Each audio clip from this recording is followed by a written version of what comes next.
Ubisoft decided to buff about a third of the operators in the most recent mid-season changes. It's crazy how many operators received buffs, and by my count, almost none received nerfs. But one operator in particular, one of the least played, most versatile operators in the game, got a whack of changes that has made them far more popular and far stronger. Our first topic today is going to be mid-season changes and whether it's good that everything got buffed, and whether those buffs are actually good for the game. Did Ubisoft go too far? Could they have done more? That's what we're going to get into first. After that, we are going to turn our attention to the APAC and SAL last chance qualifiers. The final two teams qualified for the 6 Invitational. That means we know every single team that will be present in Paris in just a couple weeks' time. And one of the teams that didn't make it looks like one of the most legendary players in the history of this game has finally announced their retirement. Who is it? And how do we feel about that? That'll be our third topic of the day after we discuss LCQs and then to put a little bow on the episode. We're going to do a little bit of SI roundup talking about what we expect to happen in the 6 Invitational. As I said, it's just a couple weeks away. Welcome to Down But Not Out, or DBNO, no longer 6 on 6. I'm Intero. I'm joined as always by Fett and Mint. And to start things off, lads, mid-season changes. A whole host of operators are now so much better. Obviously, the big one is Thorn. That's the operator that received a ton of changes. But do we want to start by talking about Thorn, or I defer to both of you? Is there another operator, a weapon, whatever, that got a buff that you want to talk about first? I see Fett lighting up. That Mozzie buff where he has over 200 Mozzie pests, that was pretty insane. I don't know if that was that's a pretty good buff. That was the intended buff. Yeah, true. It was pretty fun though. As far as actual impact, I'd probably go with Thorn, but they're like you just covered. So many got buffs, and I think they're going in the direction of make Siege fun again, because we have some fun with some of these operators. If you guys were able to test them out in ranked or scrims, there's a lot of cool changes. Yeah, I think Thorn way in here. Thorn was probably far like the worst trap operator in a meta where trap ops are like super powerful, like Bell and Legion and Fenrir and all that. And Thorn was just like kind of like the ugly duckling. And I think it's really good that Thorn was made good with like this insane buffs. Like just to list off some of them, half the trigger time, so half the time it takes to explode to 1.35 seconds. It explodes up instantly now. Does a bit less damage actually, so that part they tweaked it a bit so it doesn't like insta kill you. You could be further away from it, and it will do way less damage. Activation time after deployment means that you could throw it at something and it'll just instantly go off after 1 second instead of 5 seconds. The range, I don't know if it's the same or different, but either way, the range is a little smaller. Yeah, and they're a 4 now instead of 3, which I think overall the right way to go. Then the other big change, I mean, is Mozzie super shorty back again. When the operator first came out, super broken roamer, right, because of drone denial and the ability to make rotates. Now it's back in Mozzie's hands, and Echo now has 3 yokais instead of 2. But yeah, Thorn, I think it's a great change. I think it's everything we've been asking for in terms of like just making operators broken. I think it's similar to what they did with Grim when Grim first came out, right? Where like Grim was just so underwhelming, and then they just cranked everything up to 10, and now Grim's one of the best, if not probably the best attacker in the game. So do we need to make operators the best attacker/defender in the game? No, but it's really refreshing to see underpicked, underutilized, and honestly underwhelming operators become strong when you just overcrank their gadgets. And I think the Razor Blooms are something that are for me okay because you can shoot them.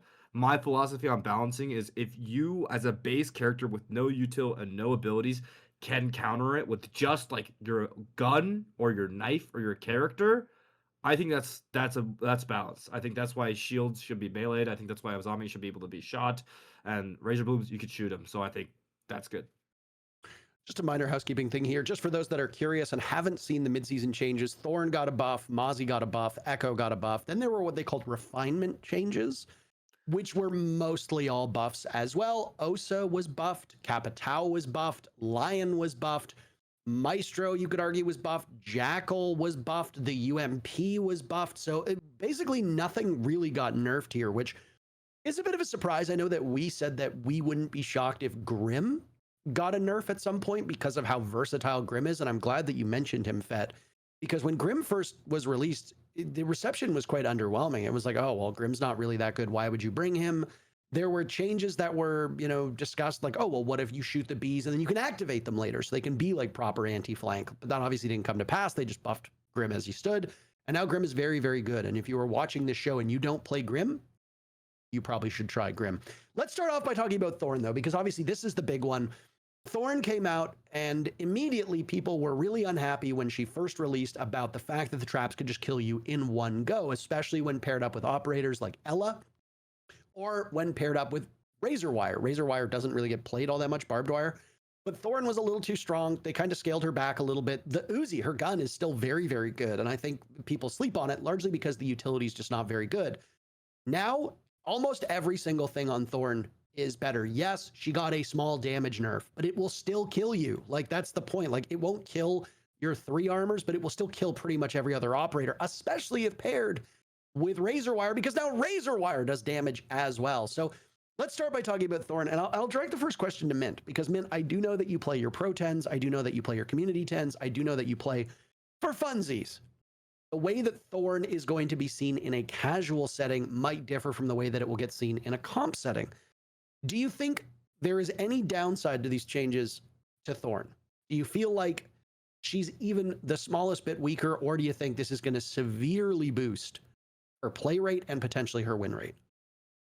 The latter. I think it's immediately going to increase her play rate. I think she's already up there with you play a lot of Denari and you play a lot of Ela. Those are probably your 2 main counters. They're also good shield counters.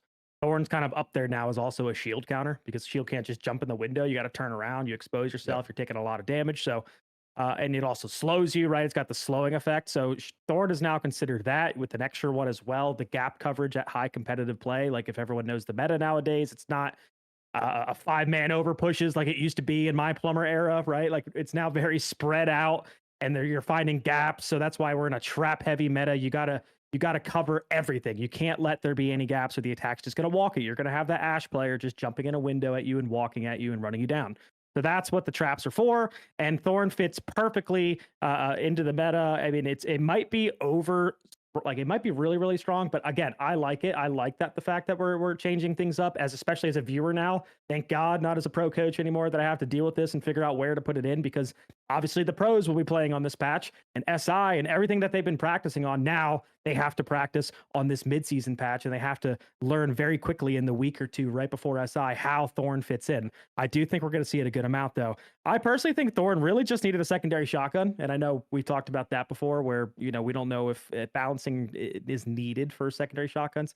But even Fett's idea with the Magnum Deagle thing that can make holes, I just think that's all Thorn really needed, because Thorn's able to also bring a deployable shield, which is very good. So that means it's, even if it had its 3 traps, it's still gap coverage. It brings a shield. There's not many trap operators that bring shields. Plus, it can make rotate holes. That's very, very valuable in the meta today. But yeah, it's very strong. I think we're going to see it a ton, as you said, paired with barbed wire. The fact that Thorn gets barbed wire, and then the one thing that we haven't touched on, and that's like just good for shields, good for extended roams. The one thing we haven't touched on yet is the fact that you could play Thorn very similar to like Ela and Smoke. You could use it to stop plants going down, right?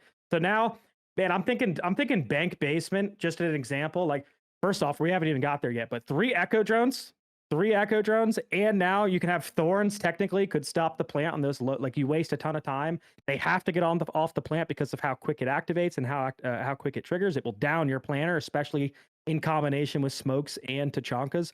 So if you're not using them for gap coverage early and you're actually saving them late, I think Thorn could also prove to be very, very deadly once teams kind of figure that out. But it's a matter of, are they going to figure it out that quickly, again, only having 2 or 3 weeks before the SI? Yeah, I'm very curious to see how she gets used. For people who didn't see the full set of changes, it should be up on your screen right now. The Razor Bloom shells, it used to take time to arm and activate, right? Fett touched on that. It was almost 3 seconds. That is a long time in Siege for this thing to activate. And keep in mind, when it gets thrown, you can still shoot it. You can get rid of it immediately before it activates. Now it's 1.3 seconds. It's really, really quick. It's almost instantaneous. You throw it, and by the time you understand that a razor bloom has landed at your feet, the thing is about to explode. And yeah, it doesn't do 180 damage the way that it used to, which would insta-kill pretty much every operator in every circumstance. Now it does 125, but it's the max damage zone, right? Because there's obviously a radius around these things. If you're standing right on top of the razor bloom, it's going to do maximum damage. Now it's not going to be fully lethal if you're a little bit outside of that blast zone, but it's still going to hurt you a lot. And as you pointed out, that I love that you mentioned bank basement, because I honestly think bank basement is the best way to show off like anti-plant denial operators, whether it be Goyo, Echo, Mira, Smoke, etc.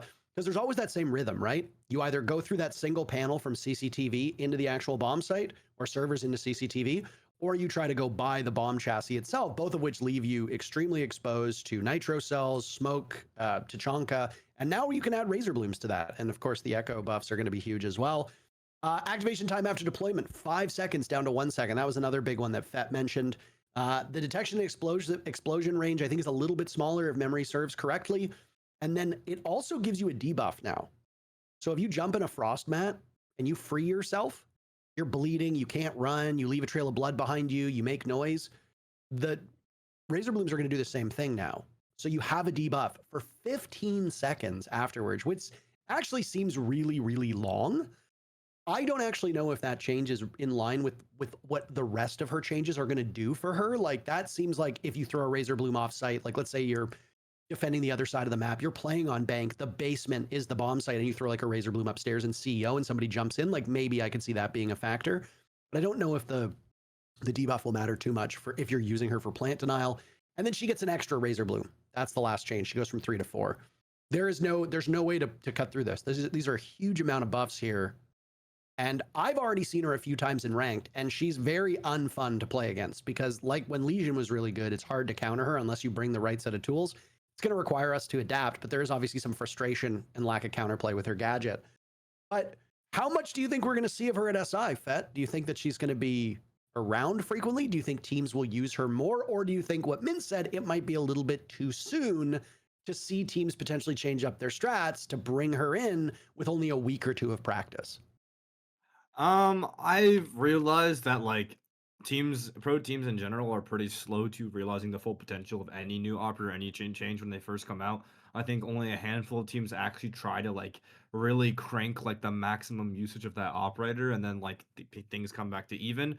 So for that reason, I think it won't be as much as like we think it will be. At the same time, I also think this is a change that's like really not that game breaking, in the sense that like I think the other operators, like Thorn, is now at a place where it does like almost as good of a job that the operators that Mint was mentioning do. It's like Denari's still really good against shields. Probably the main thing against shields, that you even want to ban Denari on maps like Chalet if you want to play a shield comp. Same thing with Ella, again, really good against shields. So I think Thorn is actually a little bit niche in that sense, where it's like there's certain, I think for what Min said, like the smoke Ella replacement, if that gets banned out, maybe you're holding top E's on border with Thorn with the shotty and a deployable shield on there or something in the anchor spot. That's a spot. There's certain niche positions, like you could deny an entire balcony outside, or like if you played ranked, like a similar position is like Oregon Blue, walking into like 17,000 Thorn traps when you try to walk into bunker. That's like a niche position. So it really just comes down to like what specific doorways and windows and hatches, where it's like if you hop in, the act of that Thorn making you hop out or back up will get you killed. Right, that's the thing, because it's a repositioning tool more so than an actual notification tool. And in that scenario, I think it's a little bit niche, but yeah, I don't know. I think it's great. I think it's been a while.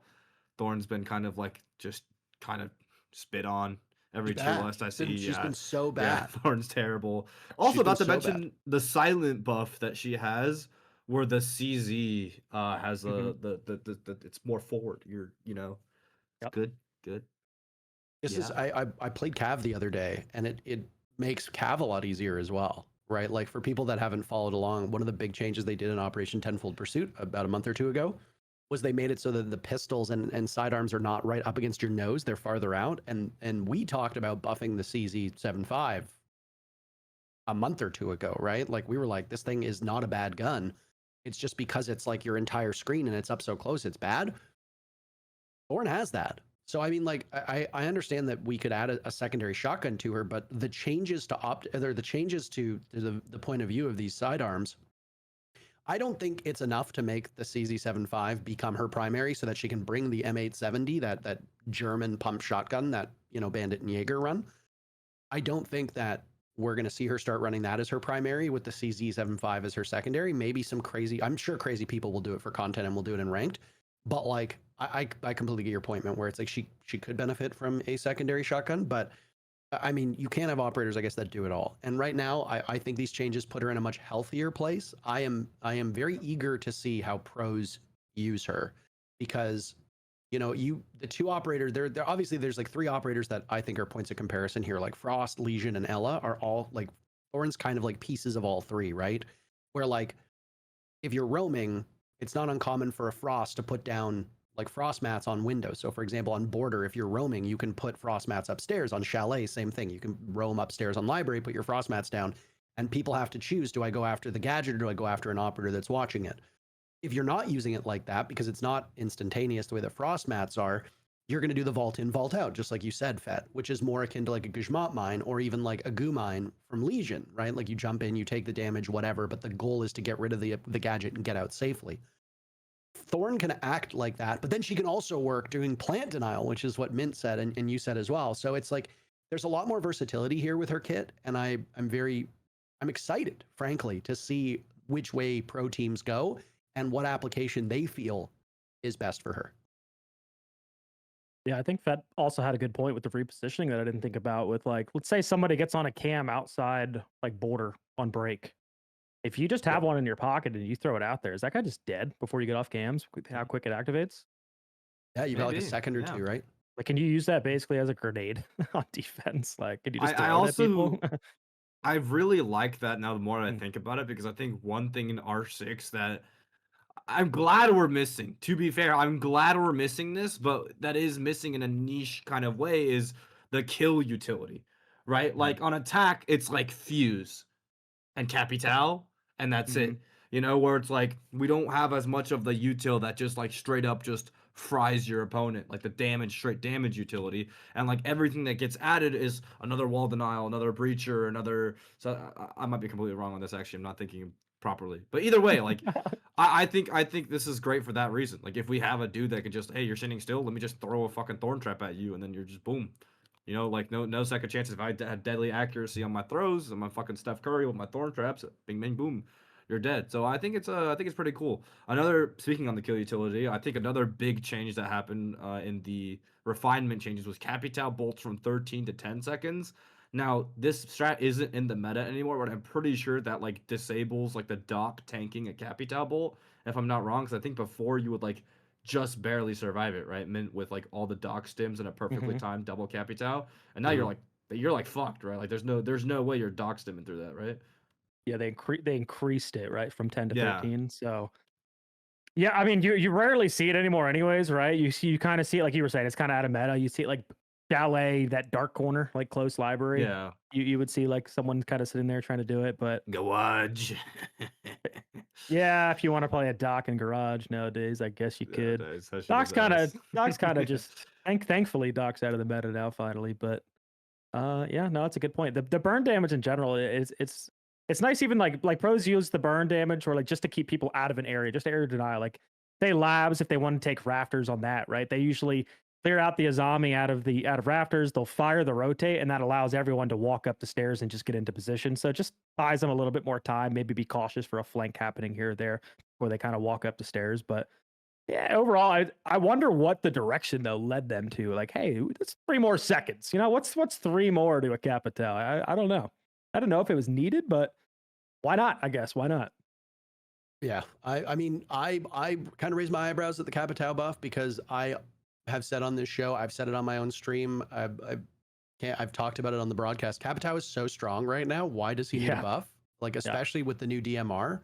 Like a lot of the arguments against Capitao that I heard is that people just don't like the para as a weapon.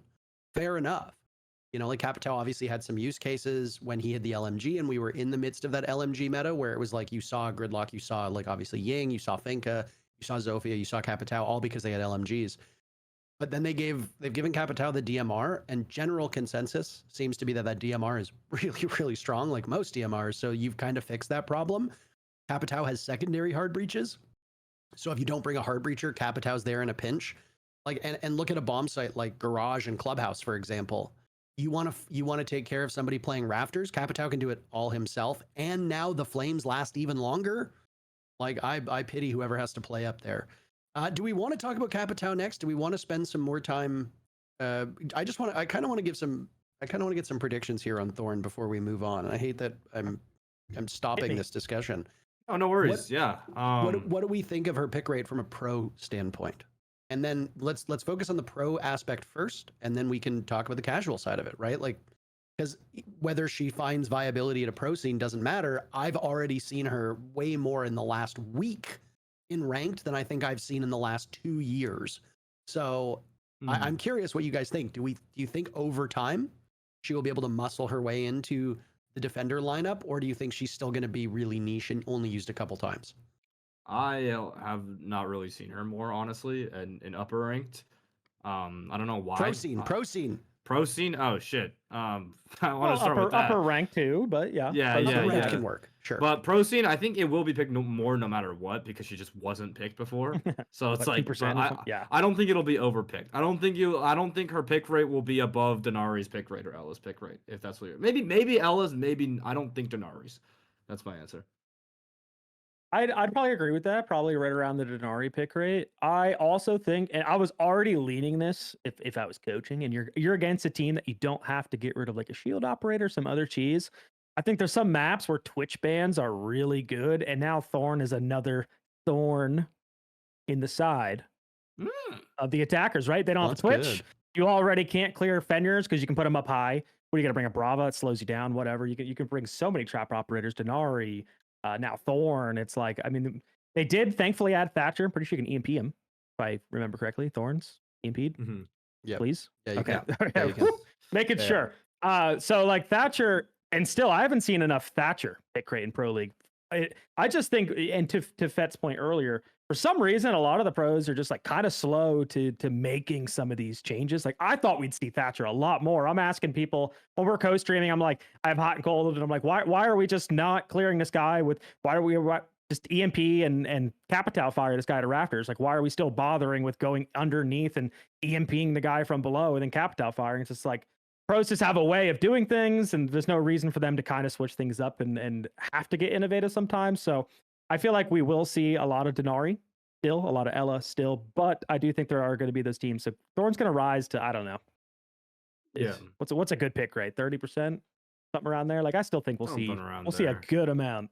So for perspective, Denari had a 10% pick rate and was the 19th most played defender at the Munich Major. So let's I think that's going up. I don't have the data for every single league. I mean, I do, but it would take me more time than I want to spend right now since we're in the middle of a podcast adding it all up. So just looking at the numbers for Munich, Denari had a 10% pick rate. It put him in kind of the same company as like Sentry, Legion, Bandit, Kaid. Obviously, the big thing with Kaid is that he's banned all the time, so that's going to artificially suppress, or well, that's going to genuinely suppress his pick rate. But like that's kind of where Denari was, right? Like Denari was competing with Legion, and you know, comparables. Ella's pick rate was 21%, for example, so double what we saw from Denari. Though I will admit that Denari was still kind of newish for Munich, so I mean, like it might take some time for people to figure him out. But there's no denying that like Ella, Legion, and Denari have all seen their pick rates steadily increase. Ella the most, and I'm curious if now Thorn will be competing. I think it will, just like you said, it'll come down to a particularly creative team finding a way to do it. Because, you know, Finka was in the game, LMGs were in the game, largely untouched, and really what took some time for her to find her footing was that a bunch of good guns got nerfed, and then people just were like, well, this gun's bad now, so I'm going to try running the LMG, and then realized the LMG was really busted. The LMG, you could argue, was always a better gun, it's just people had no incentive to try it, right? And it's like, Thorn was not particularly good before these changes, but you could also make a credible argument that there were use cases for her. Whether it comes down to a team wanting to gamble on that or go with something more reliable like a different trap op is really up to the pros themselves. But from a casual perspective, I mean, I've already seen way more Thorn than like ever. Like honestly, I can probably count on one hand the amount of, and right now I'm playing at a plat level, but it's like, even then, it's like trap ops like Thorn should do better in the lower ranks because people have worse aim, people have worse game sense, people aren't droning effectively, there's less communication, there's a reason why they're a lower rank. Trap ops like Capkin and all of that should technically flourish. Same with like Cav. It's why a lot of these ops that are seen as useless at a top level are very, very limited in use at a top level, do so well at the lower ranks. Thorn should have always been doing well at lower ranks, but it's just her traps took too long to go off. Now she's a menace. And I can tell you from just like a day and a half of playing against her, I'm already getting kind of tired of her. And I'm going to start running like Flores and Twitch far more to have to deal with her. They can get hacked by Brava, I'm assuming, right? I'm not actually sure about that interaction, but I imagine that Brava can. Yes. Yeah, because it's electronic, right? Yes. Yeah. No, That's kind of fun. Yeah, for pros, it's just, I mean, I know a guy that's like just licking his lips, and that's Spirits. Like, I know Spirits is ready with the some like Thorn shotgun strats for a bunch of like power positions, ready to abuse the meta. But yeah, the pros are just, there's teams that abuse the meta, and there's teams that don't abuse the meta, and there's teams that over abuse the meta that typically do bad because they're like playing it too much. And you know, it finds a middle ground, I think, over time. But I do think it's a gradual like case of like ramp up. If we look at Tachanka after the rework, right? At the very, very beginning, like Tachanka was like never played. And then like they figured out, oh, that one site where MNE does like a triple Thatcher like CEO plant rush on consulate window, and he gets in and he like disables his shit. Well, Tachanka counters that, and then people sort of bring it for that, and now people bring it everywhere. It's literally like everywhere on all the bunker sides will plant denial. Tachanka is like the primary like choice, you know. So it's a gradual thing over time. It does piss me off a little bit because I look at it, I'm like, oh my god, this is gonna be so broken, and then no one plays it after that, and I just, damn, I get really sad. But no, yeah, I think it'll be a ramp up, and I think when you look at the Munich Major, it's like, I think if you did separate the Swiss stage team pick rate of like Denari versus the playoff stage versus each round of playoffs, I think it'll get higher and higher with the teams that were more so abusing Denari, because like the good teams were like outright banning Denari, you know, the teams that won the major were outright banning Denari, right? So I think it's just whoever gets to the chase of the best understanding of the operator at the time. But yeah, I mean, that's my take on pro. I think Mozzie Shoddy will be a big one. Hopefully they fix that by the time the SI comes around, right? Otherwise we can't see that in action again. Yeah, just a quick note here before we do shift, and let's talk about Mozzie next. Why not? I understand that most people are going to watch this show are probably going to be not your casual players. I suspect that we'll see more of the competitive style of people watching this show because we do spend such a big amount of time talking about the pro scene.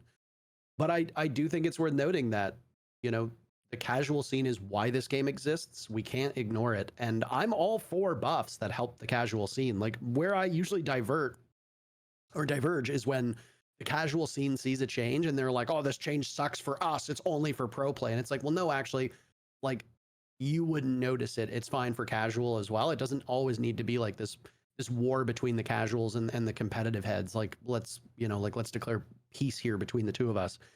But like a lot of these changes will make operators that are somewhat strong in pro play a little bit stronger, but a lot of them will bring them back to casual as well.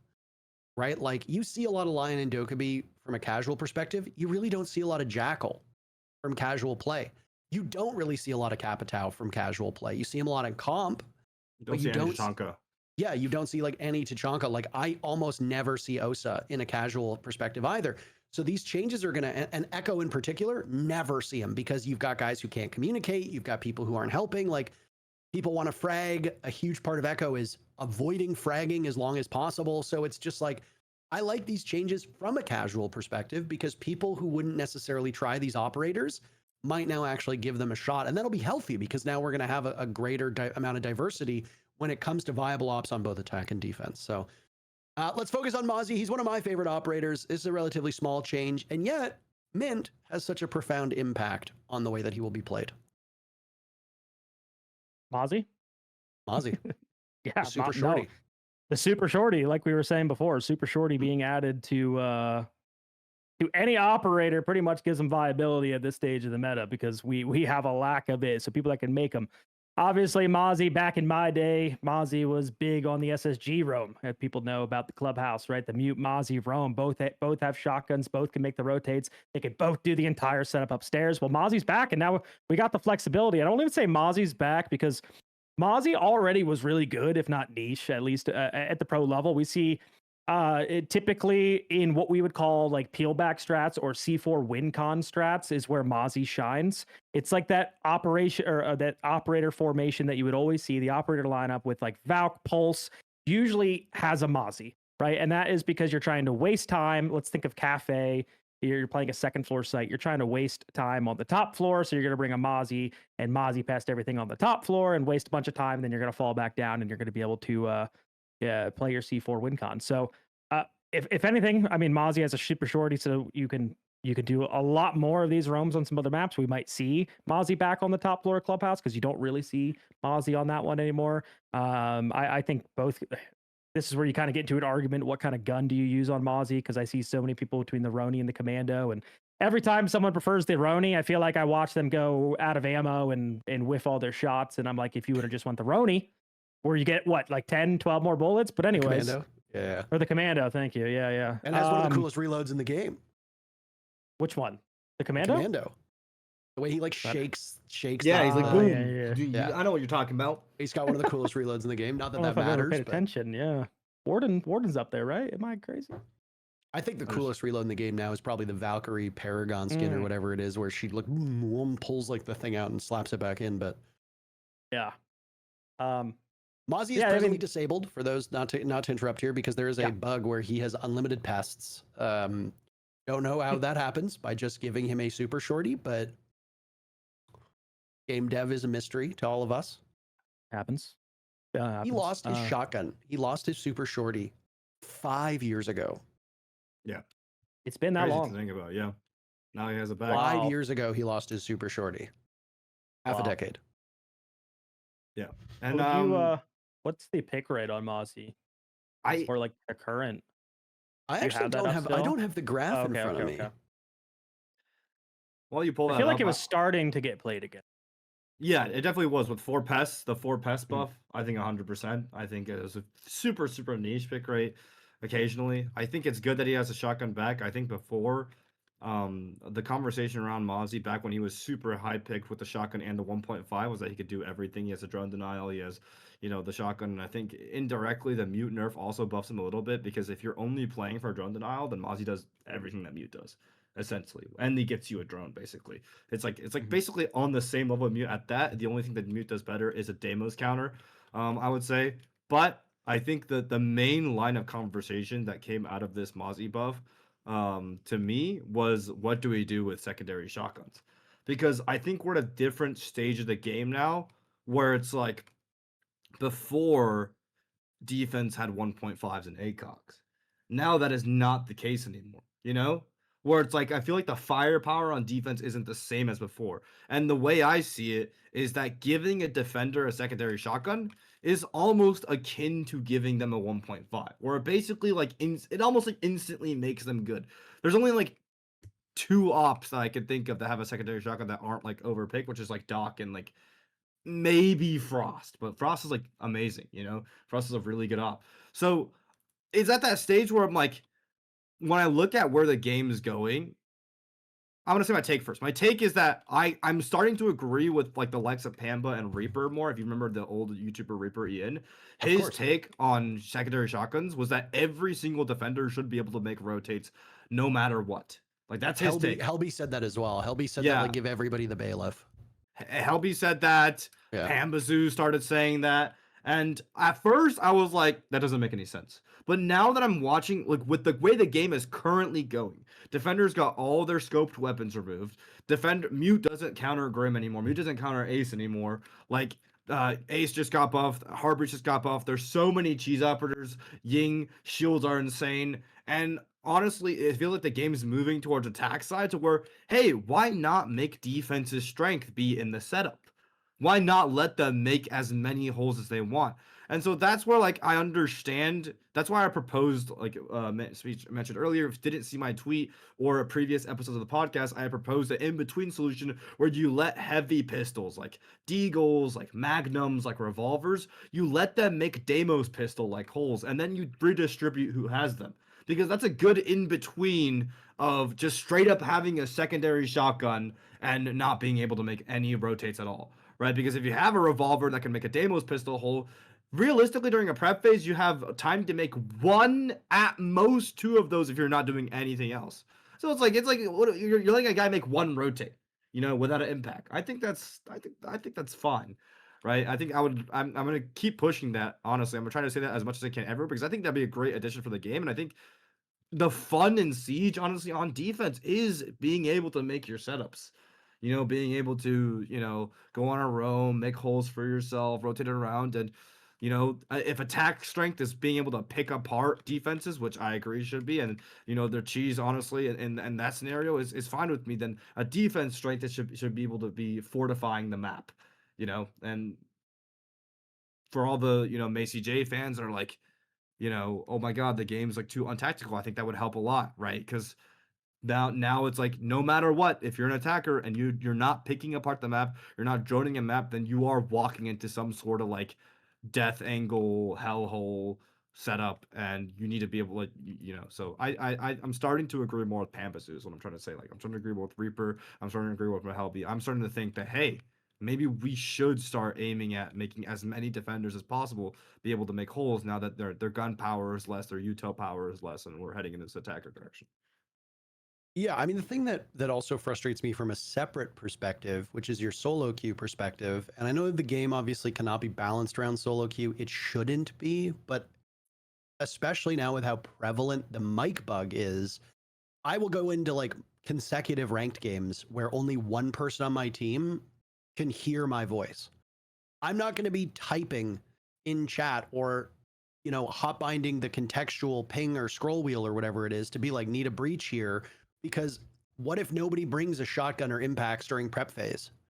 Like, it's not like attack where you can switch your operator out. Like, once your defenders are locked in, they're locked in. And it's like, I'll look and it's like, oh, I've got 4 other operators that are incapable of making rotates. Guess I'm wasting a C4. If every operator had access to like a bailiff, or if the deagle or whatever gun can make holes but do like next to no damage, I think that would be huge. Because like let's not overlook the fact that like thousands of people play this game solo queued every day. It is so frustrating when you are at the mercy of your teammates to bring certain utility. And I know that Ubisoft has like this philosophy where they say like you shouldn't be able to do it all. A good example behind that was like, why don't you give secondary hard breaches to Thatcher? Ubisoft had argued at one point where they're like, well, because then he can get stuff off the wall and open it himself. There was a reason why for a long period of time they had argued that, oh, well, Glass shouldn't have smokes. Somebody else on the team should bring smoke so Glass can use them to see through them. In a perfect world, this is great. The problem is that we don't live in a perfect world. And a lot of the people who play Siege don't exactly have great wherewithal, especially at lower ranks, right? Like, I will be the first person in the beginning of a rank, in the beginning of a round, I will be the first person and I'll pick a Thatcher. And I'll say like, hey guys, I'll play Thatcher, just somebody bring hard breaches, please. And then all of a sudden 5 seconds left and I look and my team is Ash, Lion, Sledge, Striker. No hard breach gadgets brought, no way to get in. And I'm like, what the fuck are we doing here? So in my eyes, like, yes, you can't balance the game for solo queue, but I think there are little things you can do that make it a little bit easier for the average solo queue player or duo queue player, or like even a full team that just doesn't exactly have great knowledge. Because I mean, how many people watching this right now know every single operator that can bring pocket EMPs and every single operator that can bring the can openers? Because I guarantee you it's probably a very small number, because they've taken the can openers away from certain operators. They've removed EMPs from certain operators. Pocket EMPs aren't really what they used to be anymore, especially with the Thatcher rework. You don't really need to bring them for a lot of ops. So you've got like the average person who's just not keeping up to date with, oh, he has flashbangs. Oh, she's got pocket EMPs. Oh, she's got hard breach gadgets, etc. So allowing operators to do more on their own kind of frees you from the shackles of your teammates. And let's be honest, part of the frustration with playing a team-based game is having teammates not understand what you want from them.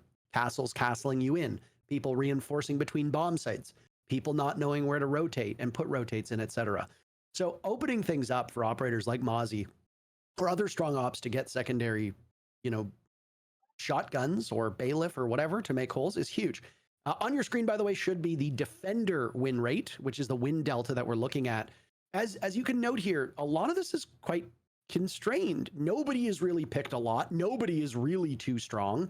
The strongest statistical operator right now is Scopos, which is very funny for a defender. Second is obviously Capkin. Third is Rook. Fourth is Aruni. And then fifth is Malusi. Now, these are some odd operators to be at the top. Aruni doesn't really surprise me too much. But, I mean, look at this spread right now. Right? From defender perspective, they just buffed Thorn.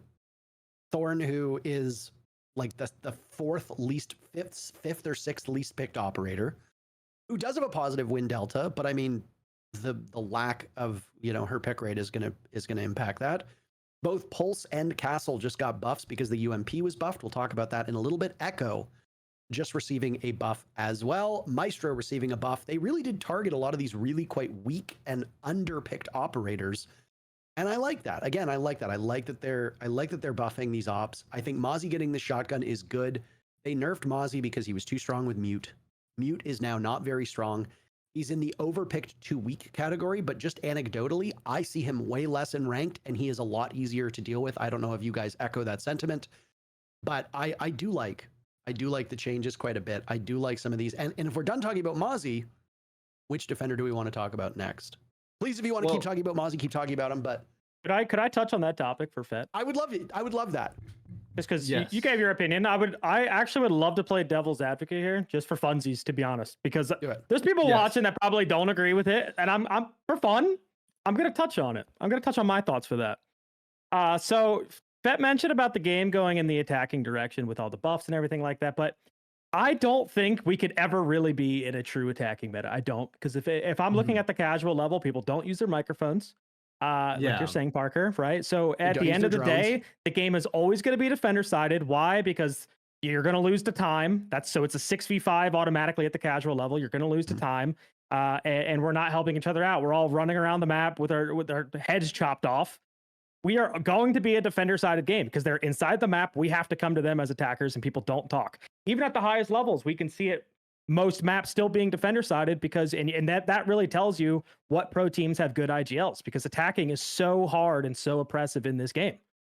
You have, like, we're in the trap meta. We got a million trap operators to deal with. We got Clash to deal with. We have all these operators to deal with on defense that make the game very oppressive.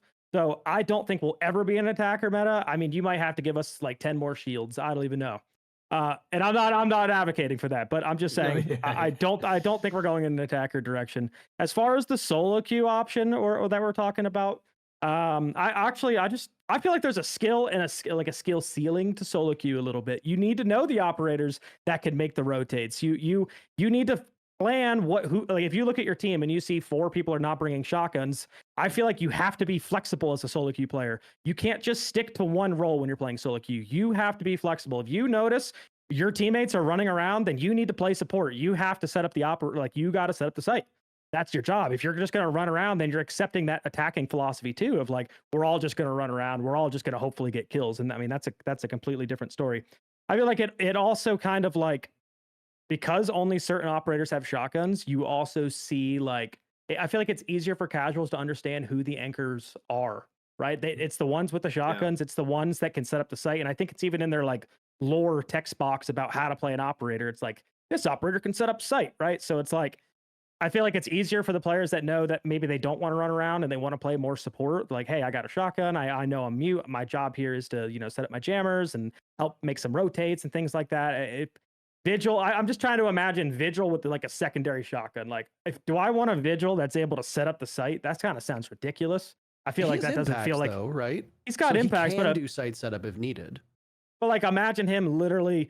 I'm thinking Cash. No, I'm thinking Cash on Clubhouse. You're telling me he's going to reinforce the top red. He's going to do the smoke setup, reinforce top red, make a rotate, open up the con hatch, open up stage, go down and lounge, open up those walls. Like, what? A Vigil? Like, no, your job is roaming. Like, I don't know. I feel like we got to have some separation. Although, take all that away, I do agree with a little bit still of like, yeah, you got to make the game a little bit easier as a solo queue. I understand where you guys are coming from. Being able to make a rotate here or there, which is why I think Vigil having impacts is great for his kit. Being able to help out is usually for him more so being able to make plays and things like that. Yeah. But yeah, that's kind of, and then the multiplayer, like the other thing with like the not talking thing too is like people solo queue and they're not talking and they're running around and they expect to rank up, and it's like you're playing a multiplayer game without your microphone in 2026. Like that is completely your fault. I hate getting the guy that picks Vigil and runs around and just deafens and doesn't communicate to the team at all and spawn peaks in 2 seconds. That pisses me off more than anything. Right? Yeah. Like I agree we shouldn't be punished for having a guy like that, but if I see that, I'm going to try to like do my best to make up for what he's doing, and I'm not going to run around with my chair. Like I'm going to try to like help the site and do some other things, but yeah, that's a whole other separate issue of like we're playing multiplayer games without using our microphone. And Siege too. Siege, like I get that, you know, the community could be a little bit like maybe toxic sometimes, but mute them, find some friends, talk to some people, join some discords, play some 10-man. Svet's got a great 10-man channel. Need some people in there. No, I don't. It's gone now. Yeah. It's been done. It's been. I got a great 10-man channel. He's got a great 10-man Hungry channel. Hub. Hungry Hub. Hungry's dead. Hungry Hub is dead. Hungry Hub is dead. Find some people that want to play, like-minded people that want to play the game with. I don't think it is. I think it's still around. I redirected a viewer to Hungry Hub and they said, "But it's dead." I was like, "Damn, really?" But yeah, no, that was a really loaded response that I honestly agree with every single point you made on. Yeah, that was great, and I love conversations like this. I think realistically speaking, like if it were up to me, I completely agree with what you said. I would not let Vigil make rotates now that I think about it. And I think for me, it's more so like I would try to let 90% of defenders make rotates, either with like a deagle, like a Deimos pistol or like a secondary shotgun. But definitely like the more frag forward operators that are just too fun. Like Vigil's like too fun and too frag heavy, right? That guy should not be allowed to like make a full setup. I 100% agree. For the microphone thing and the teamwork thing, I do think so. One side of that is that I've talked with a lot of console people on this. I agree on PC. If you're on PC and you're running around and not fucking talking to each other, what are you doing? What the hell? But for console, it's apparently really difficult to get in the voice chat because I think you have to like make a party and then get everyone else that's in the game on board with getting in the party or something of that sort. I'm not too familiar, but either way, it's like it's AIDS to the point where like 99% of console games just don't have any comms unless everyone's on board with joining like the social group channel that like the game provides you or something of that sort. So if there's like a way to make that easier, I think I remember that was one of the big topics we were talking about, me and the console creators, back when we were talking about what the hell do we do with Siege. So that's rough for console. Now, in terms of the work together thing, I also agree, but I think that's actually an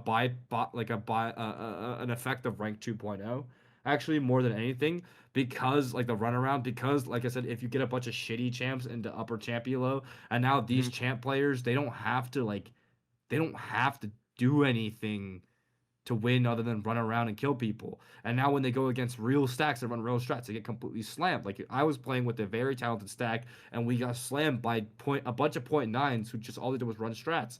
And then when I finally locked in and then started IGLing, that's when we started winning back. Then that's the beauty of Siege. But also at the same time, when I started Siege was when you could expect a 2 diamond players to do Thatcher, or 3 diamond players to do Thatcher, nade, thermite through a drone hole. Yep. That was common. Like that was like basic to be even in plat. And I think I don't know what the fuck happened between then and now, but now it's like, you know that one Macy J clip where he's in diamond and they had a Cowley, Thatcher, thermite, and nades and they just couldn't get a wall open? Like that is insane. It was insane for me to see that. I don't know what happened. I don't know what needs to happen. I don't know if we need to I don't know if bringing back a setup meta would like encourage people to learn that again. But definitely, like I think that is the beauty of Siege, and I think helping people do that would be better. Yeah. Now, my counter example to you, Mint, is like, let's say on the solo queue example, it's like, let's say Warden didn't have a shotgun, and the enemy's been ying rushing you every single round, and you're solo queue. So you pick Warden to counter out their ying rushes. But now your 4 other dudes don't make any setup at all, and you have no setup on site. So like that's like what I think that would solve, right? Essentially, is like if you're solo queue or you're playing and you need to bring this to win, and then the operator you need to bring the win. Like if I'm playing against fucking all rush ops, and I know Capcan's the guy to play, or Legion's the guy to play, and it's not a good Denari map, right? In that scenario, if I was the only one setting up site for the entire pass portion of the game, now there's no site setup because the rest of my team won't do anything. And I think because I've been teaching my IRLs, that's what I realized would be really helpful, honestly, even for new players. So obviously there's a balance to be found here. And obviously, like you said, the game will never be attacker sided. I think more so it's always going to be map dependent. But at the same time, it's like I think it'd be really helpful, man. Like for like a brand new play. Like I've been teaching my friends, and I've been making the holes for them every time because all the useful operators I tell them to go can't make holes, right? Like unless they have Mira or something. And it's like all the fun operators can't make holes. Like Legion can't make holes. Vigil can't. Vigil shouldn't make holes, but like Legion can't make holes anymore. Fenrir can't make holes anymore. So yeah, I don't know. It's a tough conversation, but I do think it would make the game overall more fun. Mint kind of swung me there. Anybody who watches this podcast or knows my content know that I'm a guy who has a lot of opinions, and I usually don't hesitate to share those opinions. And I am very rarely the kind of person who's on the fence about something. But I got to be honest, like it was very compelling what you said. You know, like roamers getting impacts to facilitate a roam, but only having really two options to use them is huge, right? Like if you bring impacts, you have two opportunities to create rotates, one impact each, that's it. You know, like granted, I think on an operator like Vigil, it actually kind of undermines your argument just a little bit because I mean, why would you bring like a bailiff on Vigil when you've got the SMG 12, especially if you're running like a boss G, right? But I mean, I understand your point. Like imagine Ella, for example. Like imagine Ella with like bringing a bailiff. She can now roam, you know, really effectively. Like Cav, obviously her secondary is the pistol. Like you can bring that shotgun to do rotates on main. A lot of these roamers, I think, still keep their identity the way it is, but I do like that you limit the amount of rotates that a roamer can cause, right? They're kind of locked in. Like if you're Ella, you've got two opportunities if you got impacts on you. One wall, a hatch, two walls, two hatches, whatever you want, right? Especially if you use those impacts to not create a rotate, but maybe like a kill hole from above so you can look down or something along those lines. I actually don't know where I fall on this. Like again, I do kind of like the idea of giving the bailiff to more operators, but then I agree with you. Like a key part of why they took the ACOG away from Maestro was not that it made him too strong. It's that the devs didn't want Maestro way back in the day using his Alda to kill long range. They wanted Maestro to be like a close range CQC anchor operator. They took the ACOG away because the ACOG created a style of gameplay that they didn't want Maestro to have. Now, yeah, obviously you can run a hollow, you can run stretched res, you can do whatever you want, right, to like try and mitigate this. But the fact remains, most people are probably playing on the default resolution. Most people probably just slap an ACOG on it and just go about their day. Getting rid of the ACOG wasn't done because the Aldo was too strong and Maestro was too strong. It's because they didn't like that play style. Same thing with roamers, right? Like if they want roamers to have to decide, when do I create a rotate? When do I break a hatch? Giving everybody secondary shotguns kind of defeats that purpose and changes the way they go. Whereas nowadays, as both of you very correctly pointed out, most defenders that have a shotgun are intended to play either on site or really close to the site. They're not intended to roam, right? So I understand that. And the devs need to take player behavior and player onboarding into account, because if every single operator has a shotgun, you're not necessarily going to know instinctively how you play that operator. You see Smoke's loadout, you see his gadgetry, you're an idiot if you roam with Smoke most of the time. I'm not talking about pro play because I know the pros do it.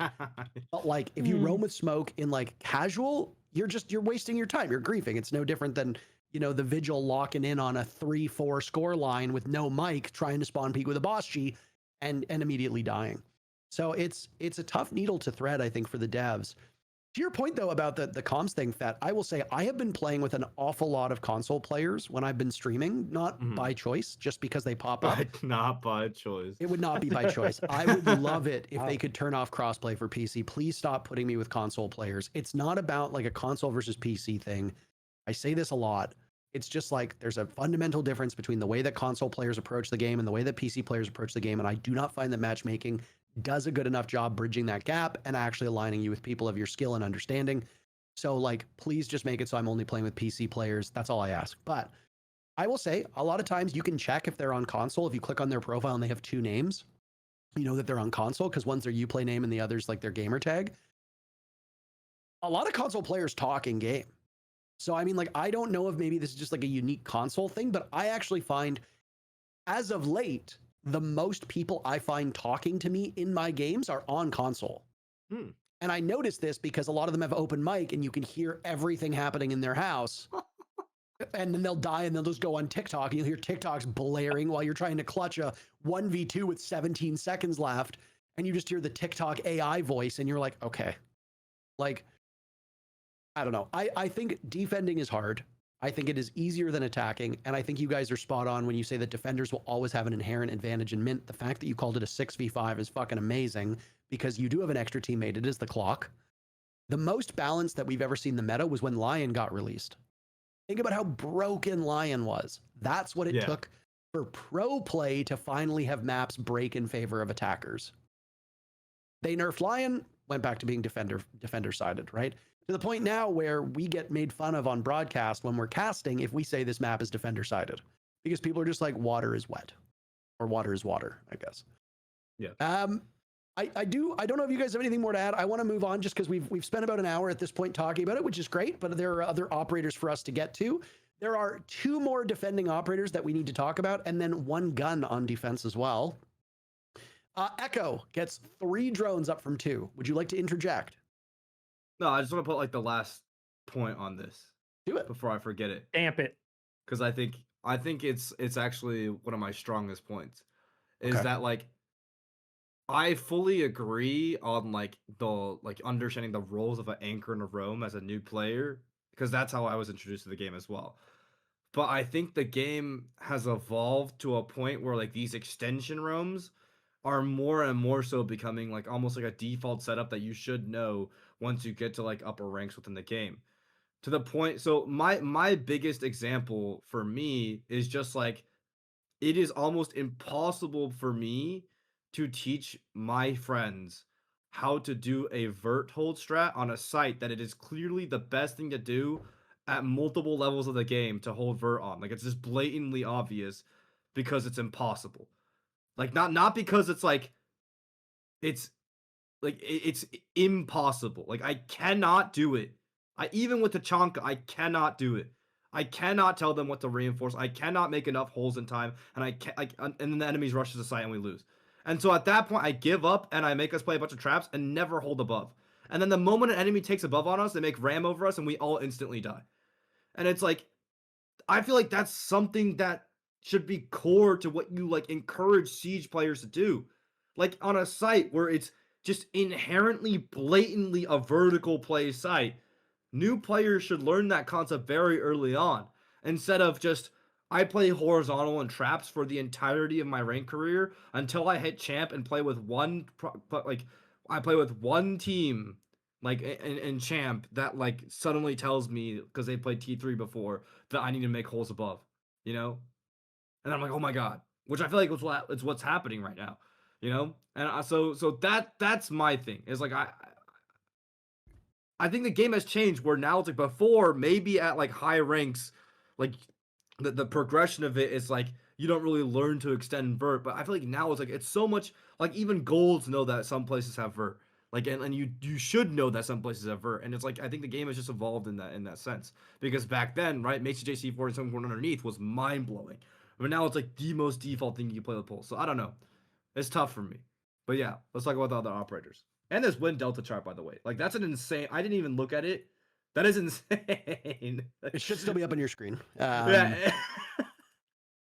But yeah, I mean those are some nuts numbers. Like let's, Chonka underpicked 2 weeks. Like one of the best ops of Pro League. Spoke one of the best operators of Pro League. Denari one of the best operators of Pro League. Like this is just, it goes to show how different like the statistics are from what's like best at like the top level. It's kind of crazy actually.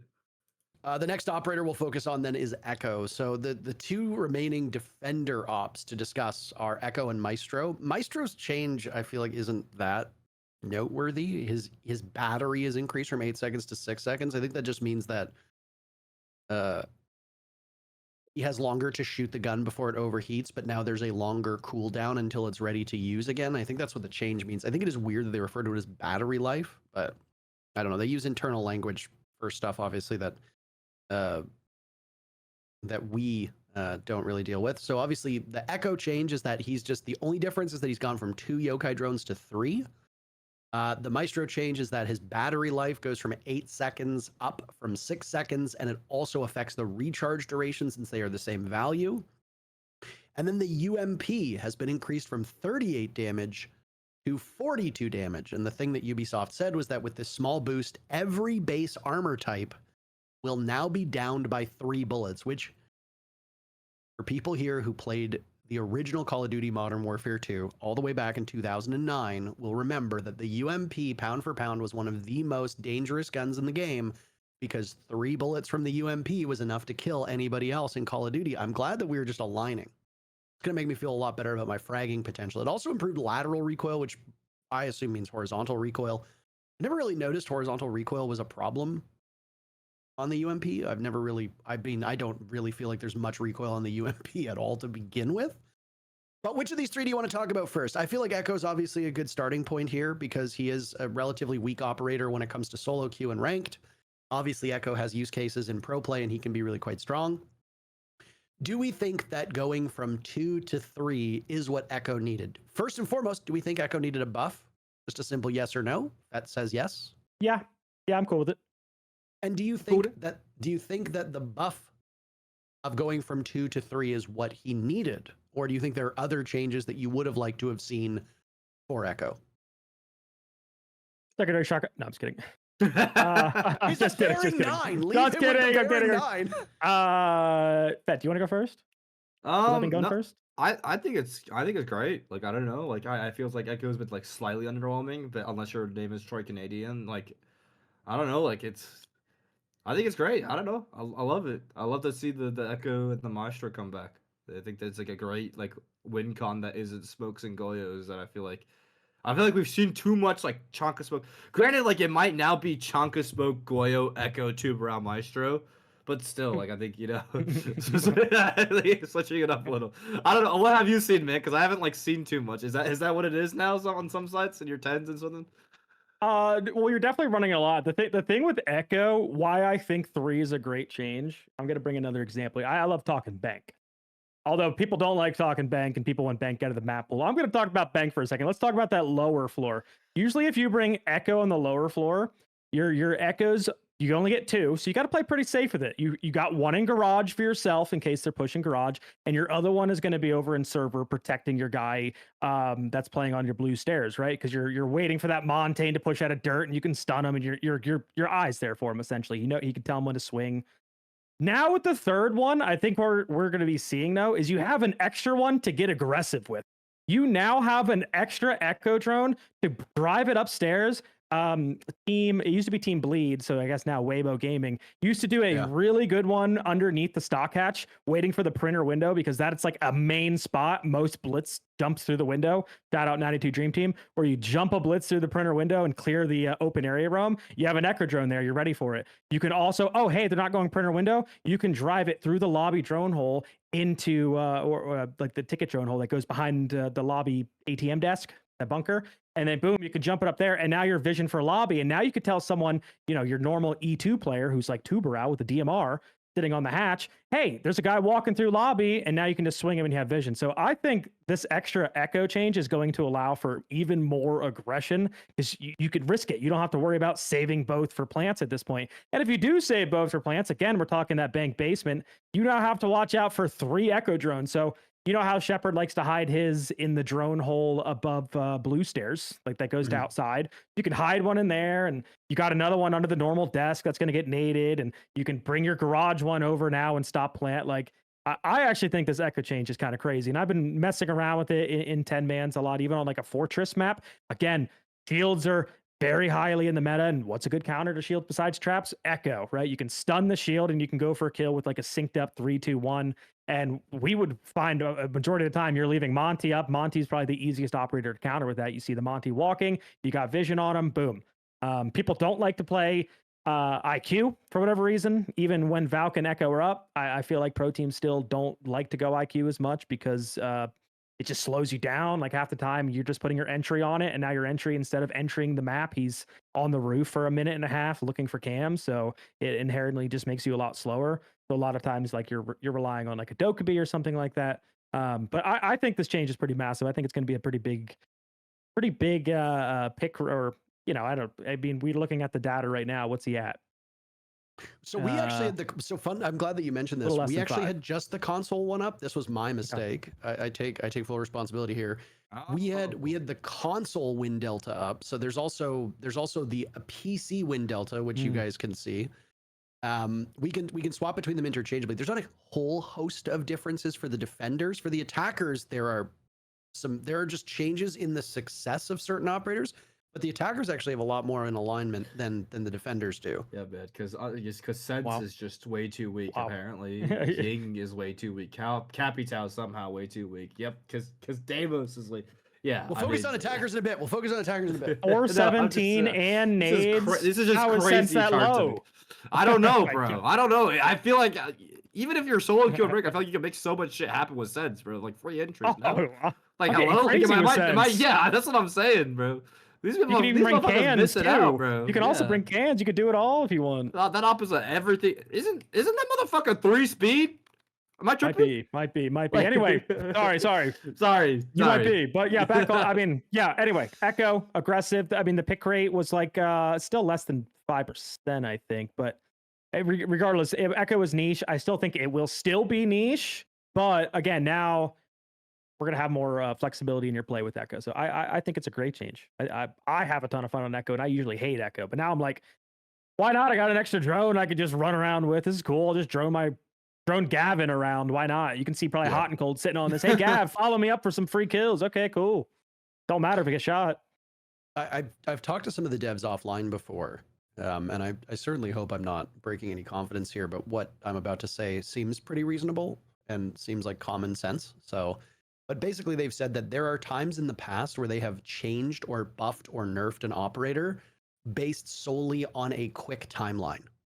So for example, maybe there are bigger changes coming to Echo somewhere down the line, but they've established that he's not in a healthy place, and in an effort to patch over that, they buff his gun, or they give him a secondary gadget, or they give him a different optical, or they give him whatever. Like, we see this, right? Where it's like an operator's clearly underperforming, and then they're like, we're going to just increase the damage by like 3 points. Or they're like, you know what? We're actually going to give them a C4. And it's like, that's not what this operator needs. But if you know that a greater change is coming, say like 3, 6, 9, 12 months down the road, this is something that you can do in the meantime. So for example, maybe there's an Echo rework coming that we don't know about. And I'm not bringing any easier. I actually have no idea if this is the case. But imagine there's like an Echo rework coming. And they're like, but Echo is in such a bad place based on the win delta that they're like, let's just give him an extra drone and see if that fixes it. And yeah, sometimes, it kind of beggars belief when you're like, this is not what he needs. But like, I think this gives Echo a lot more flexibility, right? Like you see, and both of you have touched on this, sometimes you use Echo to anchor, sometimes you use one of those drones for exploratory and scouting missions. Like now that you have 3 of them, there's a lot more wiggle room. It's the same with Thermite getting 3 exothermic charges. You have a little bit more room to land that plane. The runway's a little bit longer. It's not like do or die. If you botch it, that's it, right? And with Echo getting changed from his, when the yokais used to be invisible when they would go on the roof, Echo's kind of in like a weak spot. If you know there's an Echo on the board and you bring an IQ, or you even just like have a drone and eyes and the Echo's not particularly smart, it is really easy in rank to get rid of both yokais very quickly. And then Echo's just kind of useless. At that point, you're just kind of a gun, and that's it. Now, there's more flexibility. You can keep one in back pocket. It's less dire if you lose one early. You have more application on the roam. You have more application for anchoring. And I also think, and this is one thing that I want to ask you guys about, I also wonder if some of these buffs are being done to indirectly buff other operators. So this is both a Thatcher and an IQ buff. This is a Brava buff. This is a Twitch buff. Like the Capitao change that we'll talk about eventually. Now Jaeger and Wamai are more important because those flames last longer. You have now indirectly buffed those operators. You have indirectly buffed IQ and Thatcher by buffing defenders that use electronics. Like the Thorn change as well is a buff to IQ, it's a buff to Twitch, it's a buff to Thatcher. So Ubisoft could be killing two birds with one stone here, where they're buffing operators that they feel are weak and need changes, but are also now pushing other ops that had less use cases back into the meta, where it's like, well, now there's more justification for me to run an IQ. Now there are more reasons and gadgets for me to bring a Thatcher to deal with. So I don't know if you guys feel that way, but I am a little curious what your thoughts are. Just obviously not trying to detract too much from the point here. But I mean, ultimately, I like these Echo changes. I think Echo's a cool operator. Do I think that 3 drones is the way to fix him? Not really, but I mean, like, if it works, who cares? Who cares? Like, at the end of the day, as long as it works and they're in a healthier place, all fine by me.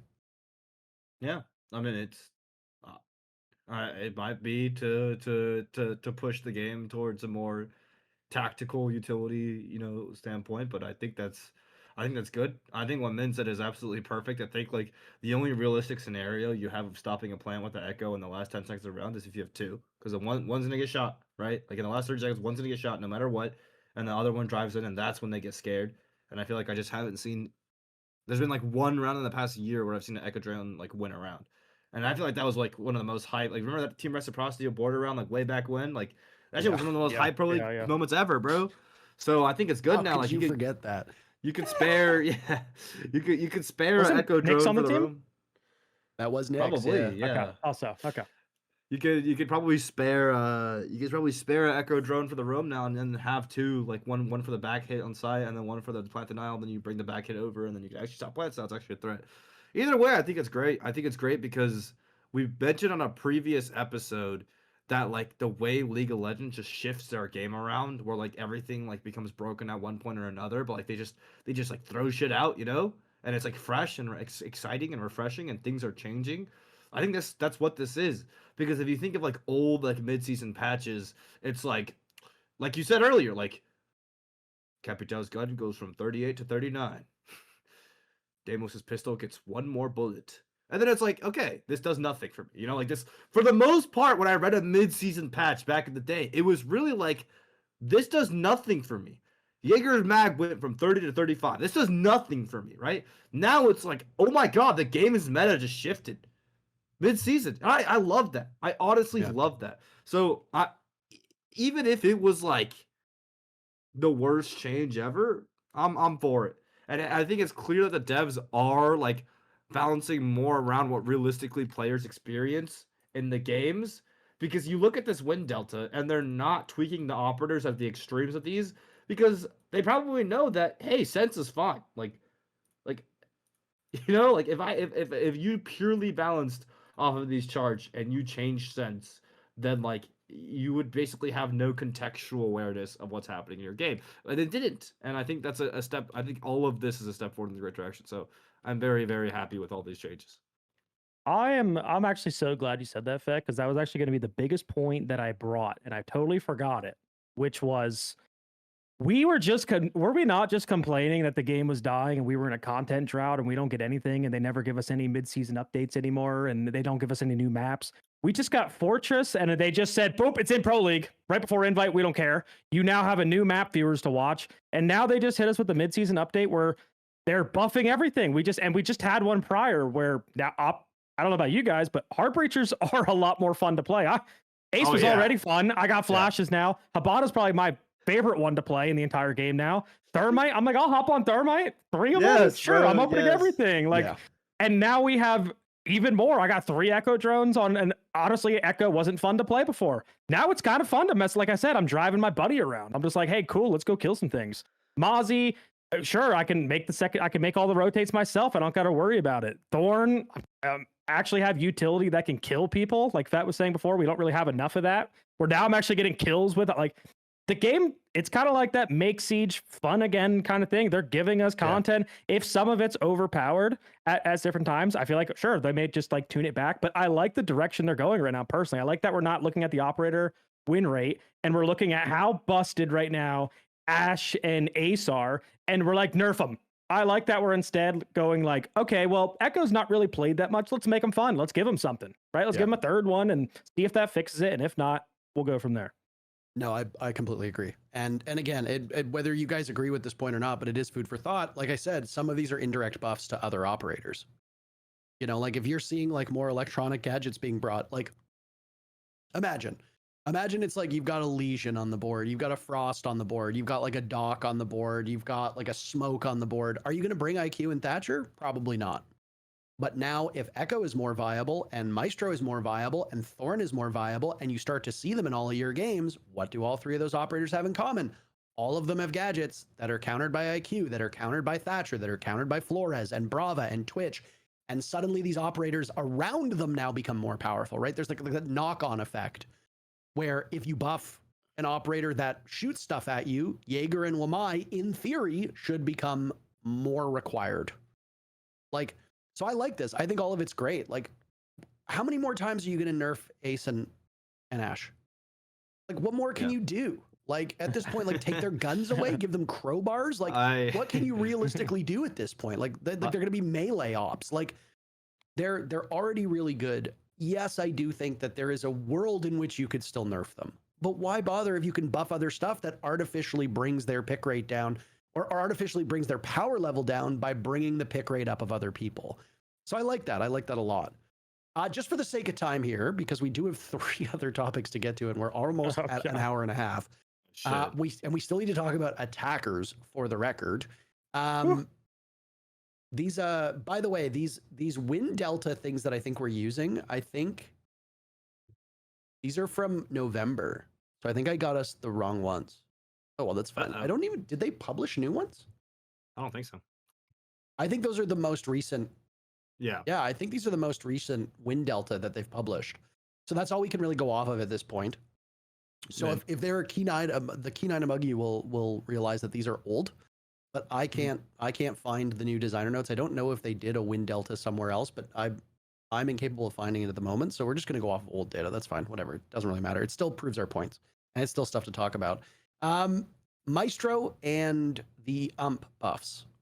I don't like the Maestro buff. To me is like a big nothing burger. It's whatever. I don't think it makes a huge difference. Maybe I don't know ball, but like I don't think the Maestro change. Yeah.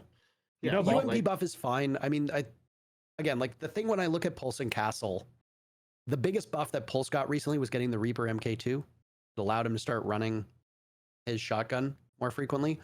I think the big way that you buff Pulse is not on guns. It's how clunky the cardiac sensor is. Taking out and putting away the cardiac sensor does not feel good. It's not particularly fast.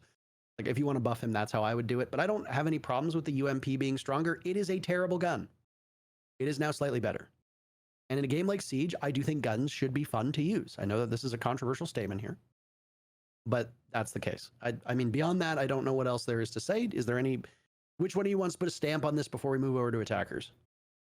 No, I think the changes that like were, sorry, man. I'm so sorry.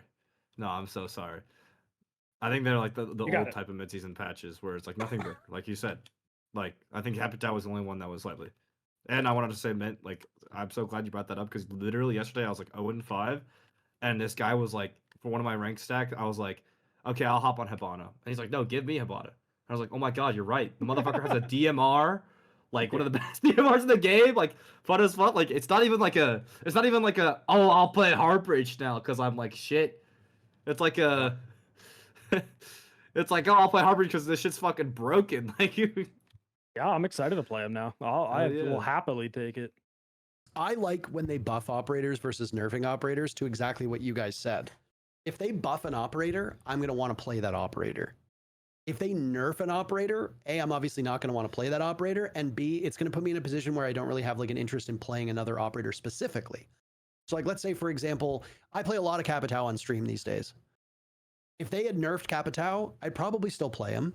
It wouldn't necessarily push me to try another operator, but even if it did, I wouldn't know which operator to try out. Now, like you guys pointed out, it is brilliant. Now you're going to see videos like, they made Jackal better, they made Capitao better, they made Thorn better. And now you have a golden opportunity to show off Capitao with the new DMR and show off what you can do. A lot of average viewers are not going to dig into the numbers and be like, wow, they really didn't change Capitao like that much, but it still helps you create content. And at the end of the day, it is good that we have more people creating content for our game. So that wraps up the defenders. Now we're going to shift over to the attackers. I don't think the attackers got anywhere near as big of a set of buffs. I honestly think a lot of that oxygen was kind of sucked up by the hard breachers that were buffed very recently. So you don't really need to tinker too much with the remaining lineup. The first operator who received a buff was Osa. Osa's Talon deployment shield is now faster. So when you pull out the shield and you go to set it down, instead of it taking 2.3 seconds, it's half a second faster. It's 1.8 seconds. Why do you not like that? Why are you thumbs downing that? It doesn't do anything. Give Osa another shield, man. Give her give her 3. Everyone's got 2 impacts. You're countered by 1 operator. Yeah. You put it down, they impact. You put it down, they impact. And now, what? You're the thermite gun? You're the 5.56? Yeah. We're already giving a Yokai 3. Just give Osa 3. Like I don't know. I think it's useless. I think part of the reason for the change is now Osa is less static. You know, you'll hear the casters every now and then on the broadcast say, you know, in a pinch, Osa can function as a shield operator. That is partially true, but in spirit, it's not really true. You know, but if your goal is to be able to quickly take up your shield and move and just kind of, you know, be a never stopping or an unrelenting force, then this kind of accomplishes that. Yes, it doesn't change the fact that Osa is still very vulnerable to impacts, explosives, or even just meleeing her shield. But at the end of the day, it still allows her to set up and reposition much faster and be more of an offensive threat around that. It's going to make her less clunky. Do I think it's going to drastically change her pick rate or anything? Not particularly. But I think inarguably it does make her better. And I think it makes her application a bit more diverse. Instead of just like you set down your shield and you sit there, now you can actually move it quickly without worrying about getting shot and killed. I think that's a buff. It's not a huge buff, but I think it's a buff. Yeah, I like it. I mean, there's times where I play Osa and I feel like it's like just putting it down just gets me killed immediately if I'm not putting it in the right spot. I remember, I don't know if we said it on this podcast, but I remember one of my friends or you guys, I don't know who said it, but like someone said like Osa conceptually is what an actual shield operator should play like. And I like fully agreed with that. Yeah. I don't know who said it though. It wasn't on this podcast, I don't believe, because I'm not a huge fan of Blitz and Fuse, but I do like Monty. I like the idea of a shield that can fully like barricade himself off and just be a wall. I like that idea. If it were up to me, Monty would be the only shield in the game. But obviously I didn't design this game. I always hated the fact that Blitz could just, you know, hip fire shoot while the shield was up. I think that was quite silly. I know you like that. I did not like that. But I mean, if it were up to me, Monty would be the only shield in the game. I guess Clash is fine too. Having like a Monty on attack and a Monty on defense is fine. I like Osa. Osa is one of my favorite operators, and I say this quite a lot. Osa is really strong in solo queue. You've got 2 pretty decent guns. The PDW I feel like is really quite slept on. I honestly think Thermite's gun is not terrible either. You've got frag grenades, and you can put those Talon shields on windows. You can put them in doorways. You can use them for denial. You can use them for intel. You can use them selfishly to quick peek.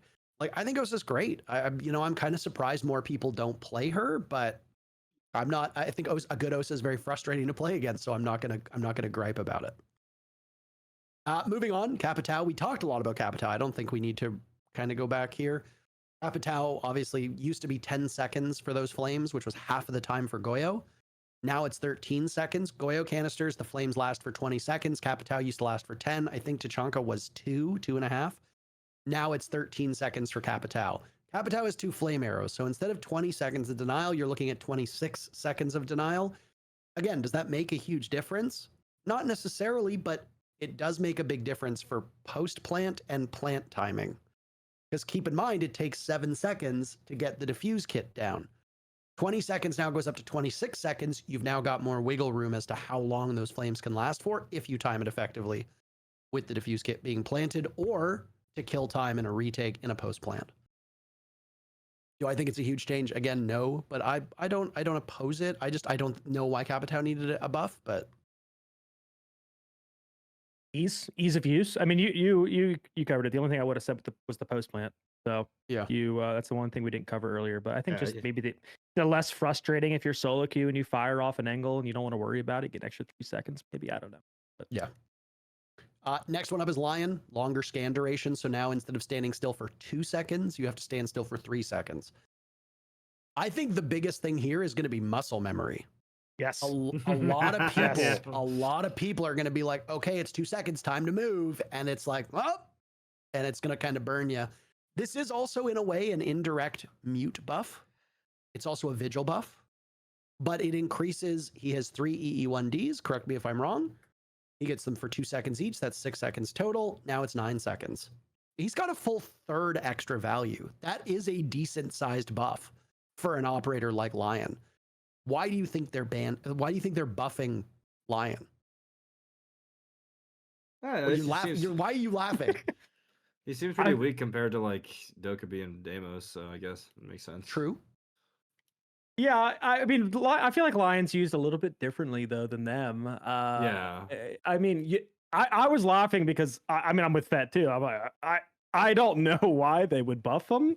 I think he was fine in the niche uses. He's got the 417. He's got the best gun on attack. He's got nades. So he's got a great kit. And what Lion's good for is when you're playing against really aggressive teams. You normally pull out a Lion, and it prevents them from getting aggressive on you. You can scan early. And if you ever notice someone Lion scanning like in the prep phase or whatever, not in the prep phase, but like right when they spawn. The reason is to try to get operators. If you're moving, you're now going to get pinged and they're going to get the operators up top. And then that might be really good for your Deimos, who now has more options. Deimos track people, or just for your IGL to like, oh, hey, didn't know they had this op. Okay, hey, they have a Frost. I guess they were hiding Frost and maybe he exposed himself, something like that. But yeah, if they're trying to get aggressive against you, you can use Lions to kind of stop spawn peaks and things like that, get up to the building. And then also really good for like rushes, post-plant scenario that you were kind of talking about too, Parker, with like, you know, you're going for that Glaz Ying sense execute and you just pop a Lion charge. Well, the defense, that's an extra second it buys for a plant to go down, which is kind of big. And then even when the plant goes down, you can pop another one and waste a little bit of clock, maybe rotate some people back outside the breach and get into good spots to hold the post plant. It's going to vary very much. We're probably not even going to notice the pick. The biggest thing is the muscle memory. I found myself playing 10-mans. I found myself getting tracked by almost every single Lion at this point because you're just you stand still. No one looks at the top. You're just waiting, and then you're like, okay, move, and it just gets you. But I think the pros should be fine by the time they get their hands on it. I think it's just so funny you say that because I literally didn't realize why I was getting hit by Lion scans so much until you said that. I was like, dude, you're right. I have been fucking getting hit by the end of every Lion scan. Why? I don't know. It'll take some time. It'll take some time to get used to it. I love that point you made, by the way. Dokkaebi and Deimos are everywhere. And if you're looking at like disruption ops, I tend to see Ying, Dokkaebi, and Deimos. Even though Ying isn't exactly an analog, I feel like I see those 3 ops far more than I do see Lion. And in both of the win deltas that were shown, granted this data is from November, both of them, Lion is underpicked and too weak. And it's at the point now where it's like, I don't really fear a Lion, to be honest. I far more fear a Dokkaebi and a Deimos. I feel like logic bombs provide way more utility. I feel like Deimos in particular, especially on a team that uses microphones, is an absolute menace. Lion is at the point where it's just like, oh, well, Lion's kind of annoying. Come get me. Like, but now it's like, Dokkaebi, there goes my roam. It's given away. Like, there's nothing I can do. Even if I stand still, they can still hear it. And then with Deimos, obviously Deimos is Deimos. So it's, I get it. And I don't, again, I feel like there are a lot of people who have an immediate knee-jerk reaction to a strong Lion because we did live through the days where he was just too much. But I don't think this buff is going to do anything to make him too powerful. Yeah. One thing I wanted to say for Lion, like the Dokkaebi Deimos, I feel like they're more roam cleary kind of ops. Where like Lion is like, let's say you're playing labs and you're playing like storage, Lion's outside fork window. You clear whatever's on your fork window with your nades, and now you just droned and you see there's a major gap you can jump in. So you freeze everybody and you take the gap with the Lion. Like that's where I think Lion kind of shines. It can be really annoying, but still niche. You're right. The other ops are S+++ tier. Yeah, I was thinking like the reason, if there were a reason off the top of my head, I don't know why, but if they were a reason why they buff Lion and Jackal slightly, it would be because the Deimos and Dokkaebi dominate the roam clear meta, and I guess in their eyes, Lion's also a bit of a roam clear up. But I don't know. I'm still of the old mindset for some reason in my head where I still think Dokkaebi and Lion need a rework because I just don't like the way globals like rub me in Siege. I don't like that. Like you know, the Pengu quote where it's like you shouldn't be able to press an ability and just have impact. Like it should be like a choice. I love Deimos because like you're actively picking someone, and if you pick the wrong person, you're just useless. So yeah. I mean, I think that's That's more like a difference in like fundamentals when it comes to the game, right? Like that's an argument about how mechanics ought to work. Like I think at this point we can make very strong arguments to get rid of global ops, and I don't think the game would be hurt by it. But I think I do wonder if that ship has kind of sailed. And at this point, where it's like, you know what, the global ops are going to exist, I think your best bet is to just make them as balanced as possible. But one thing that we have now said multiple times that I do think needs reinforcing is, why was Lion buffed? We made a pretty good argument. Well, it's because Dokkaebi and Deimos are too strong. You know, why was Echo buffed? Well, because Mira and other intel gathering ops are stronger. Why was Mozzie buffed? Same thing. Every single step of the way, old Ubisoft would have just nerfed their contemporaries. Now they're buffing the weaker ones. And honestly, like, I mean, I know that some of us get accused of being Ubi shills from time to time, but like, I think this is great. Instead of nerfing an entry fragger, make other entry fraggers better, right? Like, and I think that's a great way of going about it. It obviously has the effect of making people play those ops more. It obviously has like the content aspect, but more than anything, it's just great because now it just makes more ops versatile. Instead of making Ash worse, you know, you've made IQ or you've made whatever better. Like that was an example, obviously, because none of those operators got touched this time. I think it's great, and I think that philosophy is correct. And Ubisoft said that they were going to be trying to buff operators more. They kind of nerfed Ace a little bit in some people's eyes. To other people, they thought it was a bit of a buff, especially paired with the mute changes. But then they inarguably buffed the other 3 hard breachers. Now they're buffing a bunch more ops, and there isn't a nerf that we see present here. So I think this is great. Last one to touch on is Jackal. Really small change. Basically, when you see the footprints, you had to be within 8 meters of one of those footprints to scan it to get the track. They've increased it by a third again. It seems kind of funny that they always do this by threes. They went from 2 to 3 echo drones. They went from 2 seconds to 3 seconds. Now they're going from 8 seconds to 1/3, which would be a 4, up to 12 meters. So now it's 12 meter range. So they've just increased it by, 4 meters, but that's going to make it a lot better. Now you don't need to be directly over top of the footprints, or well, close enough to go for the scan. Now Jackal is more formidable outside of the building too. Break a window, break a barricade, see footprints farther away, and now doesn't need to get into the line of danger. Now can scan relatively safely from outside. I don't think it's going to make much of a change, but I do think it's a good quality of life change. It will make Jackal a little bit more safe when he goes about scanning. Type shit.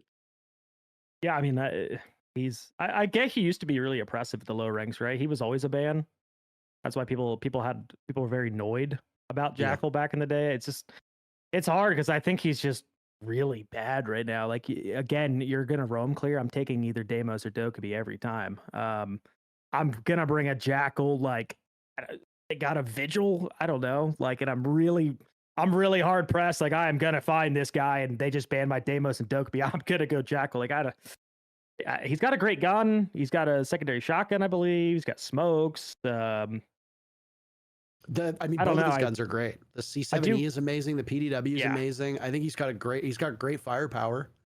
Yeah, secondary shotgun. Well, I think I think they're starting to understand, or at least they should be trying to start to understand, like the role, like the niche, like that Jackal occupies, which is, I think the niche that Jackal occupies right now, or should be like used most effectively, is like there's a you recognize the high traffic areas, and then you just go scan those. Like, we had a roam clear back on like whatever team I was on. I actually don't remember anymore. But it was just like we would just, like, for every clubhouse round, we would just look at both staircases with the Jackal, and then we would just like get everyone off that, and it was like very, very easy. So I think like that type of niche for Jackal makes a lot more sense than whatever like they initially thought him out to be, which was like some like dog that would be like, the feet, and they would just fucking like hunt him down. I don't think that's what he does. I think like just getting a high traffic area, recognizing that. I hated that. I really hated that. Yeah, just getting some pings. Yeah. I think Jackal's always in a weird spot, right? Where like pros obviously need less help on roam clear. Some teams are obviously better than others, but now you've got how many different teams that can help you assist in roam clear? Like, obviously you've got Dokkaebi, you've got Deimos, you've got Lion. I think you could make a pretty good argument that all 3 of those operators are just better than Jackal, right? But then you've also got more drone ops that in a way also help. So like Flores, for example, has a trigger on his Retero drones, but now you've got more intel at your fingertips. You've got Twitch, who's got a pretty healthy place in the meta. You've got Brava as well. The Kludge drone doesn't expire. You know, whether or not you use their ability, both Twitch and Brava have 4 drones, and drones are frankly one of the best gadgets in the game. They also assist with roam clear in a way that Jackal kind of does too. And then when you look at solo queuing or playing in ranked, would you bring a Jackal over a Dokkaebi or a Deimos? Probably not. So Jackal's in this weird spot where he has good tools at his disposal. And if you use him properly, he can be very annoying. But he's just outclassed by a lot of other operators that do similar enough stuff that there's very little reasons to bring him unless you just really like him and his gadgetry, which I've said this many times. I'm looking right at you here, the person who plays this game, not at a pro level. I'm looking at you, the viewer who plays this casually in ranked. Stop caring about what the win rate of operators are and just play whatever you want, because unless you're literally a champ level player, every operator is viable. Stop being, you know, locked into a meta that doesn't pertain to you. You can play Jackal and climb all the way up to champ if you really want. You can one trick Jackal all the way up to champ. It's that simple. And I think it's fine that they buff him. I have no problems with that. Like, I seldom see him. And by the way, the same designer notes that we've been sharing the win delta from, Jackal is not one of the 10 most banned attackers anymore. There was a period of time where Jackal was always up there. Now, Jackal's not one of the top 10 most banned attackers. So, I mean, goes to show you that the overall community is banning Ashe and Hibana more than Jackal at this point in time. It goes to show that Jackal might need a bit more love to get back into the meta. Can I just say that for the longest time, I've always hated Jackal Scanner personally. Like, I just hate putting. I just hate putting this visor on and my whole screen's purple, and I walk near something and I can't see anything, and you're taking gunfights with the thing. That's just personal. I feel like at this point we could update it. I'm more of a fan of, like, you look at Apex and like Bloodhound, like he's got some kind of scan and boom footprints just appear in front of you. Like that sounds pretty cool, and I don't got to worry about this purple screen and or like even Solus nowadays, where like just let me have a battery powered like boop. There's some feet. Okay, cool. Like. I don't know. I feel like the visor's kind of old school, but I've never been a fan. I also don't know if Smokes really fit Jackal's kit, if I'm going to be honest. Smokes Like don't know. I feel like he could benefit from like a nades or something, or some kind of destructible. Heartbreak charges, heartbreak charges, heartbreak charges, heartbreak charges. Maybe. What else does he get besides Smokes? Someone ball knowledge me here, because I actually don't know. Does he get Claymores? Clays. I think he get Clays. That doesn't fit either. What are you, like, walking around the building, Claymore behind you? Like, yeah, bro. He has Claymores and Smokes right now. I feel like his secondaries, I feel like his secondaries need to change. I don't know. Like, small changes. Because I don't want the op to be oppressive either. I get how annoying it was, but it's also just not fun to play right now. No. I think frags can work, but I think with his secondary shotgun, giving him the Heartbreach gadget would make him a really good jack of all trades as well. I think if you scan someone's footprints, it should teleport you randomly into a 20-meter radius of that person, like an Omen ult. Whoa. Yeah. That'd be sick. We should not do that. Also, wait, speaking of, like, you kept bringing up IQ and Thatcher, bro. Like, I keep thinking about it. I'm like, why did they do the rework that they did to Thatcher and not IQ? Because, like, what the fuck do you even do to IQ now? Like, I think I can see it coming. Boat. I'm in the same boat. I think the reason why they did it is because Thatcher is one of, like, the mascots of this game. Yeah. And I also think that Thatcher has been largely irrelevant from the top level over the last, like, year at this point. IQ was still getting played. Like, I saw more IQ than Thatcher at high levels. There were really limited uses for him when they created the mini EMPs. They kind of boxed themselves into a corner, but this is also, like, people looked at Osa and they're like, this should have been the Blackbeard rework. People look at, like, Maestro and they're like, this should have been the Tachanka rework. So it's like they keep doing this where they're like, hey, we have a better version of an existing operator. Instead of making that operator into that, let's just create a whole new one. And it's like, maybe they looked at it and they're like, Thatcher's popular. He's one of our main icons. Like, let's change him. Because let's be honest, if they changed IQ, would there have been such fanfare? Would people have been clamoring for an IQ rework? Probably not. But Thatcher's Thatcher. He's in all the SI cinematics. His voice actor is quite active at creating new content. Like, you look at Thatcher and you're like, Fukin Laser Sights has been, like, part of our lore. Like Thatcher's one of the most popular operators. Like I get why they did it, but it's like I'm with you. I look at it and I'm like, this should have just been IQ. Maybe there's maybe now you rework IQ at some point. Maybe you do that. Maybe. Would it be broken to let IQ use her scanner on her primary weapon? I think so, because you can actively track like pulse and vigil. Good. I'm sick of Vigil. Yeah. Vigil's got like crazy. He's got everything, man. The only guy that can counter Grim, like I'm sick of that guy. Yeah, that's fair.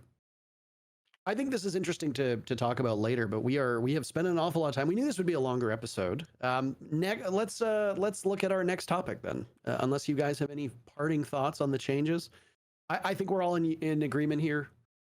Excellent that they are buffing stuff instead of nerfing stuff. We are a big fan of all of that. I don't think any of the changes are things that I vehemently oppose. I raise my eyebrow at a couple of them, but at the end of the day, nothing that I care so much about that I'm ready to take to the stockades. Yeah. Great. Good changes. Excellent. All right. Next topic is going to be last chance qualifiers, as we mentioned. But before we get there, we have but a single ad read today, and we know that you've been quite intent at listening to this show. Well, if you need to listen to your friends, you probably need some form of cellular device.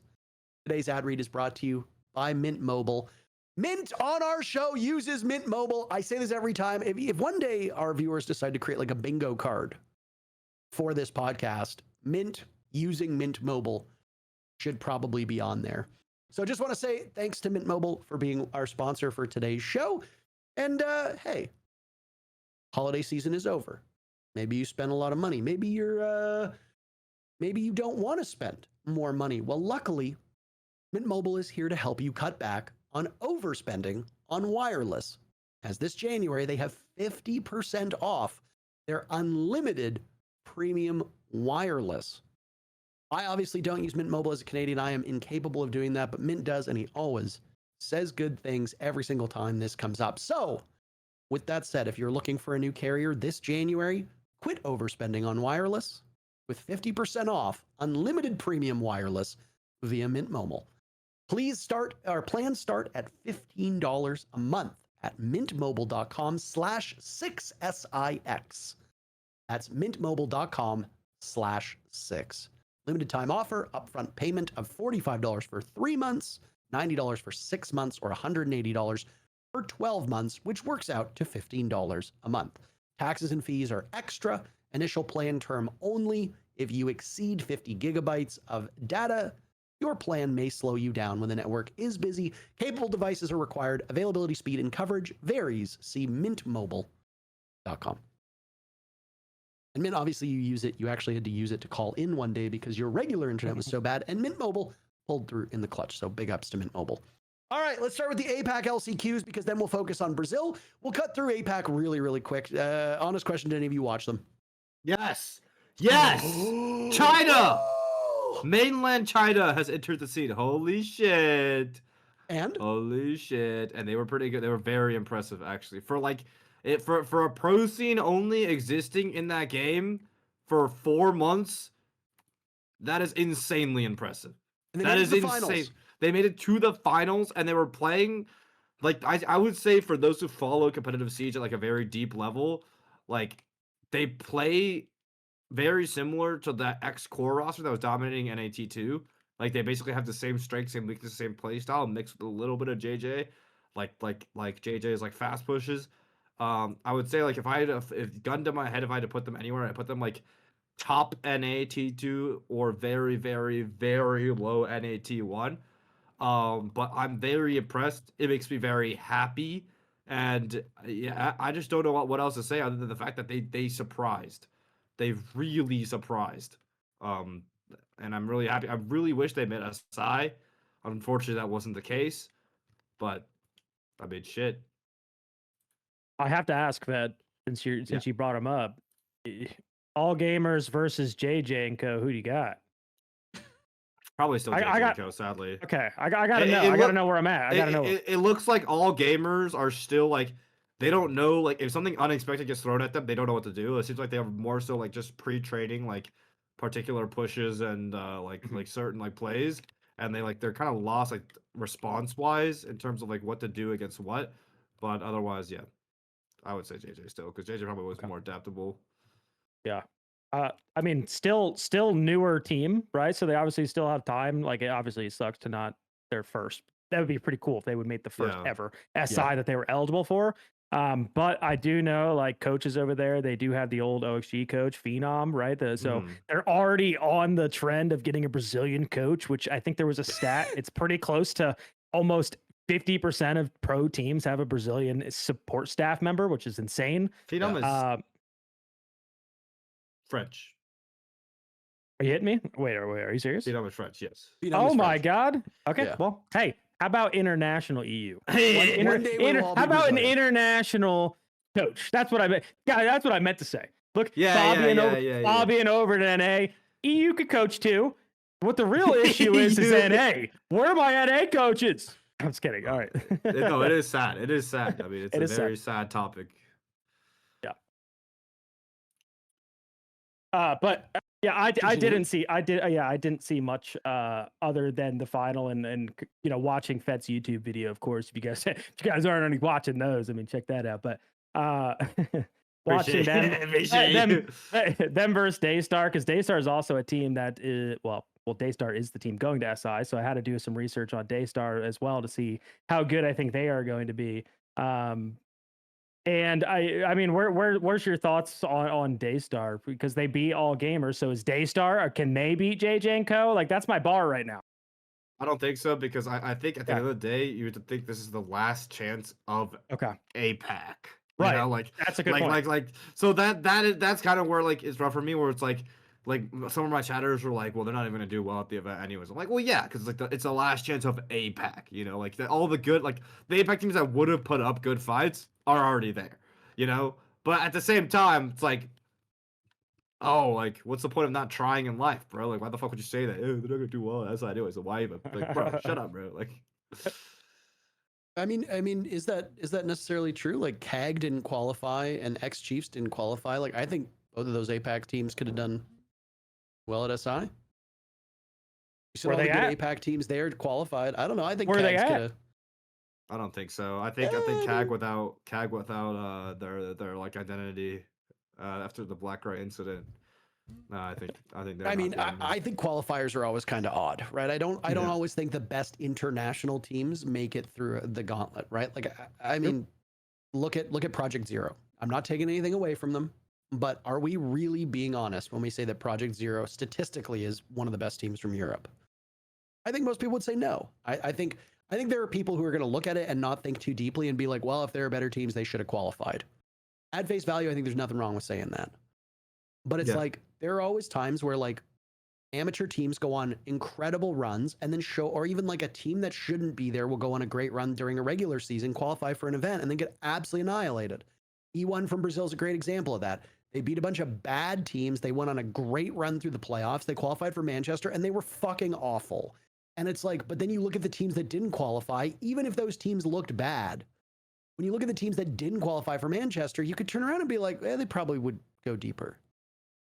You know, like, I mean, I get it. I understand it. Like, I don't have any problem with Daystar going. This Daystar roster from APAC, by the way, is the old Direwolves roster. They've been to live events before. They're not terrible. They've got some decent players on the squad. But, like, are they better than CAG? Are they better than Chiefs? I don't know. I don't know ball enough. And I'm going to be honest with you, because of the time zone, I did not watch the APAC qualifiers.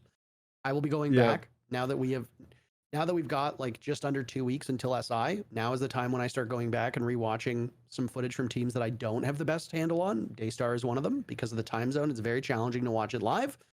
But you'll get your reps in. And you'll get to maybe if you really wanted to play at SI, you shouldn't have lost to the 4-month-old region. Look.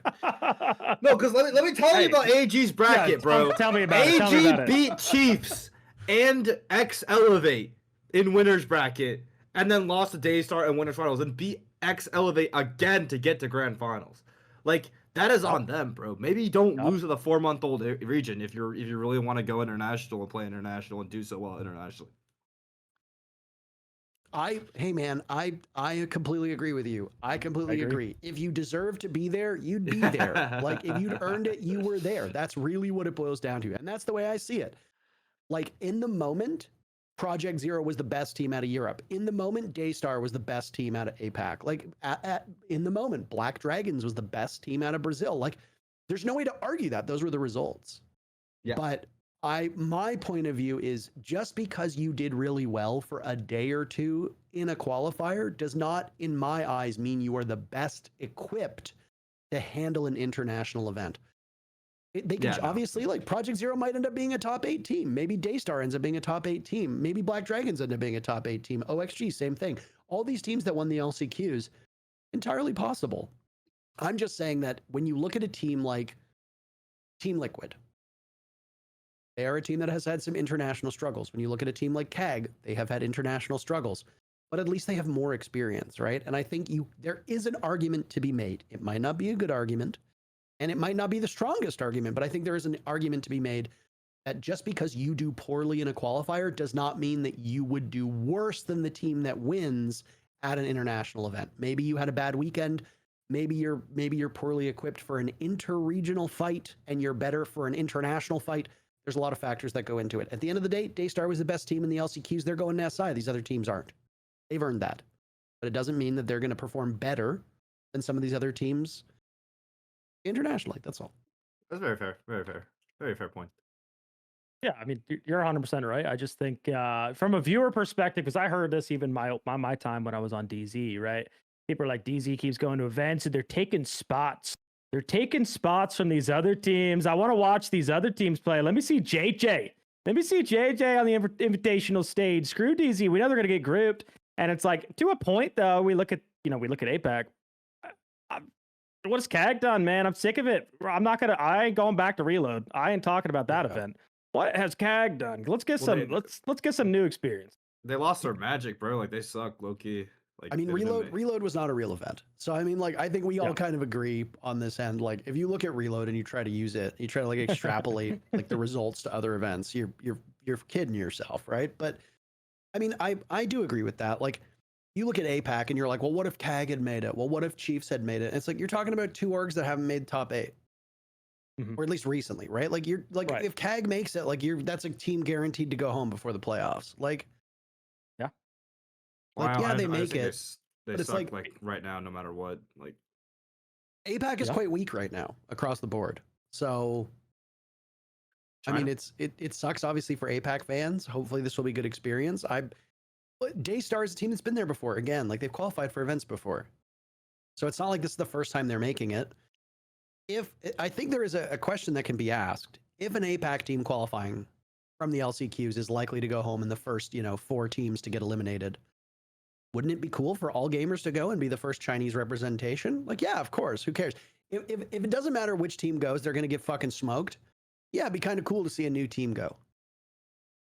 Maybe a new region even, because technically it's part of APAC, but we've never had a Chinese team compete, right? So I think that would be pretty cool, but it's not the way it ended up working out. They had 2 opportunities to beat Daystar. They failed at both of them. They lost in the upper bracket. They got their rematch in the grand finals. They did even worse. So, there will be a day where I imagine a Chinese team will qualify for an event. Unfortunately, it's not SI 2026. Maybe the next major if they're allowed to compete. Maybe the next SI if they have to go through LCQs. Who knows? So, I love how much of a homer Fed is. Because we were filming a show. Our last episode we filmed while they were playing, and Fett was losing his mind because All Gamers was losing their match. Anything more to add about APAC, or do we move over to Brazil and go south from North America? No, I think that's it. I think APAC just kind of suck right now. It's kind of sad to see. Like even on CAG, like the best they've ever been was that SI Reload stretch, where they had that like core team of like, who was it, like Shureep, Shironeko, Black Ray, Anaton. That 5 actually were a threat. and like they surprised us a lot at SI. I think that was the first time they ever made it out of groups at SI ever, and they surprised us at Reload, obviously. And then after the Blackray incident, I think that like core fell apart, and then they dropped another player after that. So they have a completely different roster now, and they fucking suck. Like they blatantly fucking suck. Like there's so sadly the current state of that CAG roster is not the CAG that people have hoped for. Can I ask you too, without throwing us off too much here, because Yeah, this question will get this question will get asked to me in my Twitch chat quite often, and it's a very chat-like question. But for those who are unaware, like you just said it, APAC sucks right now. What what can they do then? Like that, like what could they do to be better? We see import teams trying to go over there and take their spots from them, but like as a region, it's like, how can they be better? What is making them kind of suck compared to some of these other regions? It's very like, so here's the issue. It's very like player base oriented. At the end of the day, the main factor is out of control, which is if there's not that many people that like playing R6, there's going to be even less people that want to go pro in R6, and therefore all day every day you're practicing against bums, right? And even then, if you're practicing against bums, you might have a great strat that no one's ever seen before. But when it gets down to those 2v2 last 30 seconds, those international teams, the big titans from NA, from Brazil, from EU, they will know exactly how to play those scenarios. And that's typically where you see APAC team fold, like no matter what. That's typically where you see any lower tier team in any region, or a lower half NA team, or a MXPL team, or an APAC team. That's typically where you always see them fold, is in those low man count end game situations. I have a quote from Magnus Carlsen that I like the most, because it literally perfectly reflects it. Against the upcoming chess prodigies, he plays to force endgame every time, because the prodigies know all their openings. They memorize all the openings. They memorize all the mid games. They memorize all the lines, the chess, but they don't have that endgame experience that Magnus has. And so against any chess prodigy from like wherever the fuck is 13 years old, already a grandmaster, he just forces endgames because he knows that that's where you'll beat them, and that's typically what happens against APAC teams.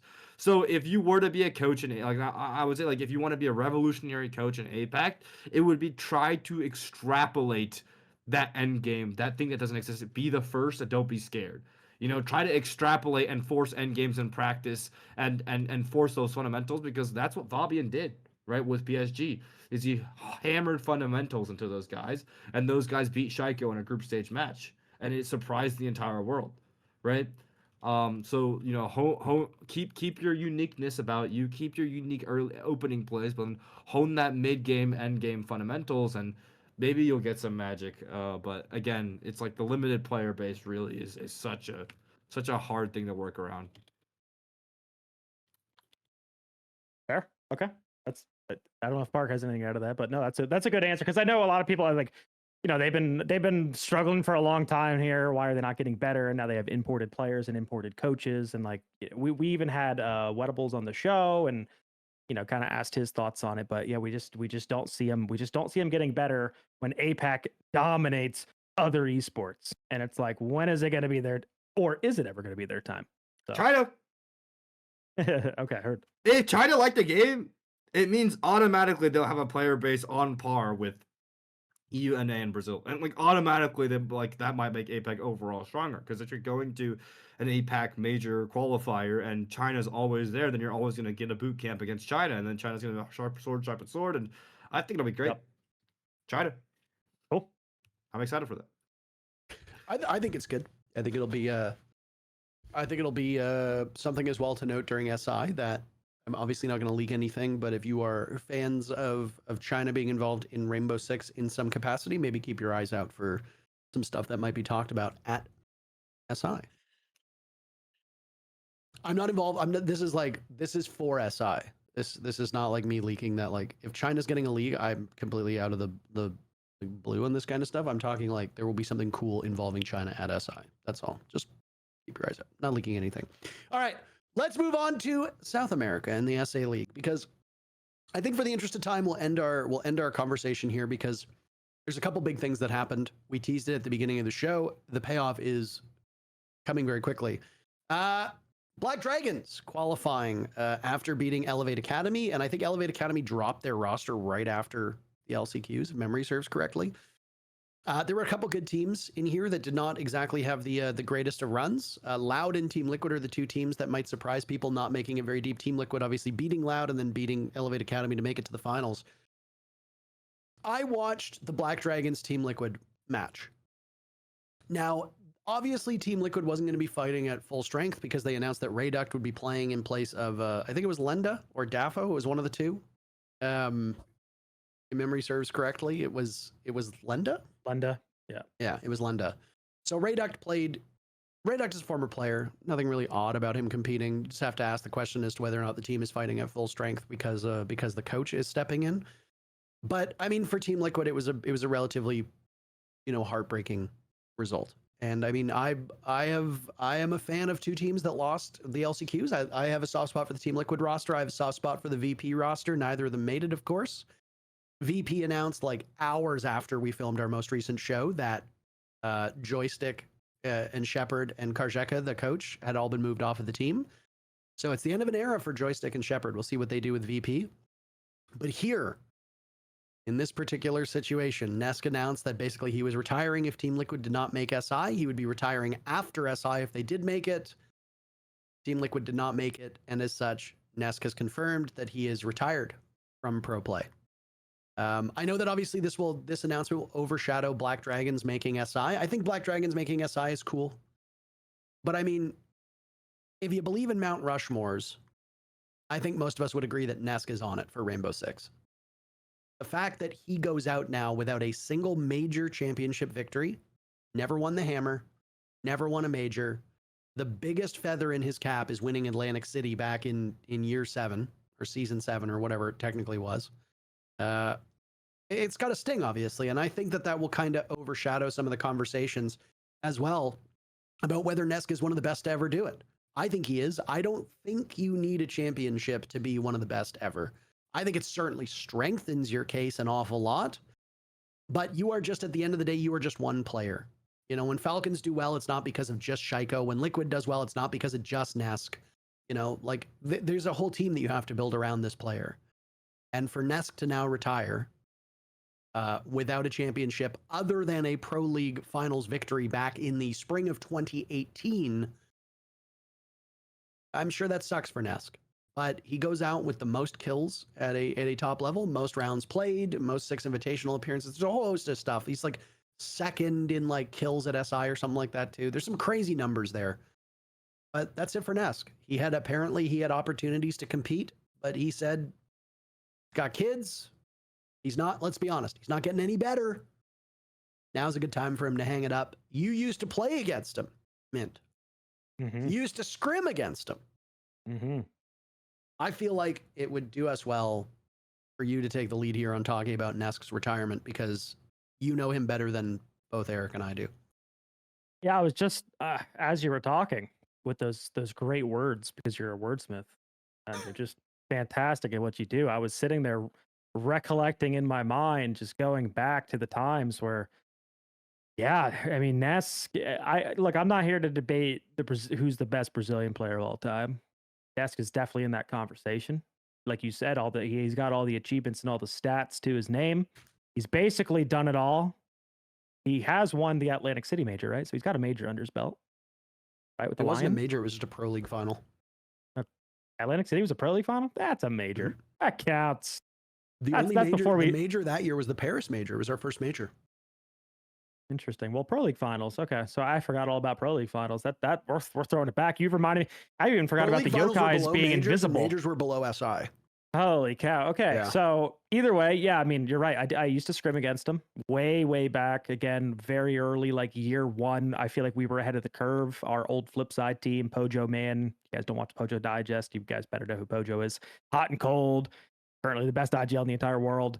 On Flipside, we used to scrim against the Brazilian teams before anyone else did, and we would very frequently scrim Nesk's team, which I think was like a Black Dragons or something early on, because Black Dragons is like an org made He from... started with Black Dragons, and then he moved to BRK. Okay, so... And then BRK got picked up by Liquid. And Nesk is... I feel like he's never been one of those flashy type of players, but like Brazilian players really aren't. If you watch Vet's video kind of breaking that down, they're very good with like knowing where the gunfights are coming from. Like that is the stop. Like that's how Brazil plays. Their gun is up at all times. They know where the fights are coming from. And I feel like Nesk also kind of fits in that mold. But back then he also was an insane fragger. For anyone who didn't watch Siege and you only have seen him around and lately and you want to hate on the guy, he was literally somebody who a whole team strategy would be based around him.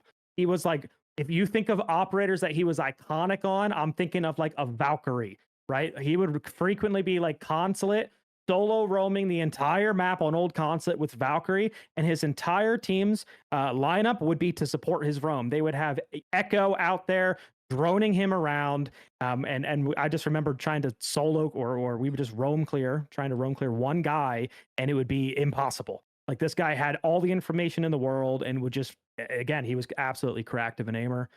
We remember some insane, I think there was a Chalet clip, right? Or Chalet or an Oregon clip that's like right there in my mind, where he got that insane 1v5. He's got multiple. As far as I'm aware, and I'm open to being fact checked on this, as far as I'm aware, it was the first like 1v5 ace pro clutch in like pro league history. And yes, it was him on basement on Oregon. There it is. I don't know if that's true because I watched like Grant's video and there was like 1v5 before that. But it could maybe I don't know. That I saw all the Brazilians were saying like first ace pro clutch. Brazil is usually good about that stuff. So I don't know. Maybe argue against them. I don't know. Yeah. But definitely like that video is probably like the second most iconic, the second most viewed clip in Siege history, like from Pro League, or third. I don't know. I have no idea. I think it's one of the things that got me into the game at first. It's really rough. Like it's really rough for me to think about, like as someone who used to be a fan of Nesk, right? Like when I first started, that he just went out, like not even without a trophy, but he went out in an LCQ, like not even at an event, you know? Kind of like going out with a whimper. But it's also like when I got more into the competitive side of things, it's like it's rough because yes, one, he's a legend. You know, I have the utmost respect for him, and he's done so much for Brazilian Siege, and obviously all those Brazilian players playing probably grew up with Nesk as their hero, or like the player they looked up to. It's also like there's an uncomfortable conversation to be had on like whether or not him and Palu were the problem of the team. Well, like, how do you keep revolving that many people around these two players who have the most kills in R6 history, and nothing ever works with them? You know, nothing ever clicks to a point where anything is ever won. So yeah, I don't know. I mean, obviously, with somebody like Nesk, I knew who Nesk was before I'd ever casted this game. I feel like if you know Siege, Nesk transcends just about everything. Doesn't matter if you're a casual player, doesn't matter if you're from Brazil, doesn't matter where you're from. You have probably heard of Nesk at some point. And you have probably heard of who he is and what he's been able to accomplish. For a long period of time, he was Brazil. He was. You know, he and Zig came over. They were huge content creators. They were huge pros from Battlefield. They come over to Rainbow Six, and they just immediately dominate. And obviously, Nesk played a different role from Zig. Zig was always more support-oriented. Nesk was always more fragging. But these were two of the guys where it's like, when LATAM, as it was known as its initial inception, joined our pro scene. Because for the first year, it was just NA and EU. That was it. Yes, they had APAC representation from SI through qualifiers, but they didn't have their official league. Same with Brazil. Then Brazil gets brought into the fold officially. APAC eventually gets brought into the fold as well. But like, if you remember like the genesis of Brazil and LATAM in Rainbow Six, you remember Nesk. He was the guy. He was the player. Eventually, Brazil caught up, and you started to see players like Astro, like Gohan. You started to see guys like Cyber, like Cameraman starting to have these big moments. You started to have some of the guys on that Immortals squad, if you remember that were a brief flash in the pan. But Nesk was always the guy. Nesk was always like the high water mark that you always compared the rest of Brazil to, rightly or wrongly. He was always there. His teams were always competitive. They always wanted to build around him. He was a huge presence. He would, if his teams didn't qualify, he would often get brought on to do commentary, or at least work as a content creator, or be involved in some capacity. Nesk's team obviously didn't qualify for those Rio finals, the Pro League finals that we had. That was the Immortals and FaZe teams that ended up qualifying. FaZe made the finals. Nesk and Zig were brought on, and Nesk's signing session was like the biggest of the entire weekend. And he didn't even make it. The amount of Team Liquid jerseys you see because of Nesk at live events was insane. And I don't think anybody doubts for a second that Nesk, as a player, Nesk was good enough to win a major. Nesk was good enough to win an SI as an individual. But you need more than that. You need a stronger supporting cast.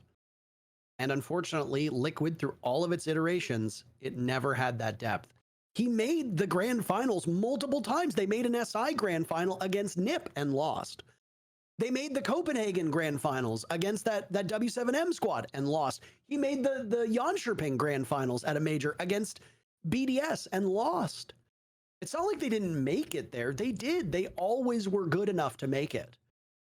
To make 3 major events, S-tier events, 2 majors and an SI. And I'm sure there are more that I'm forgetting right now.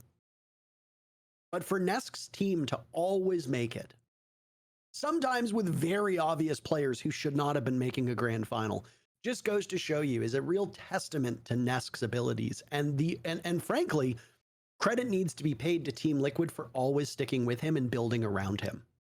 Because they could have dumped Nesk multiple times for better players, quote unquote.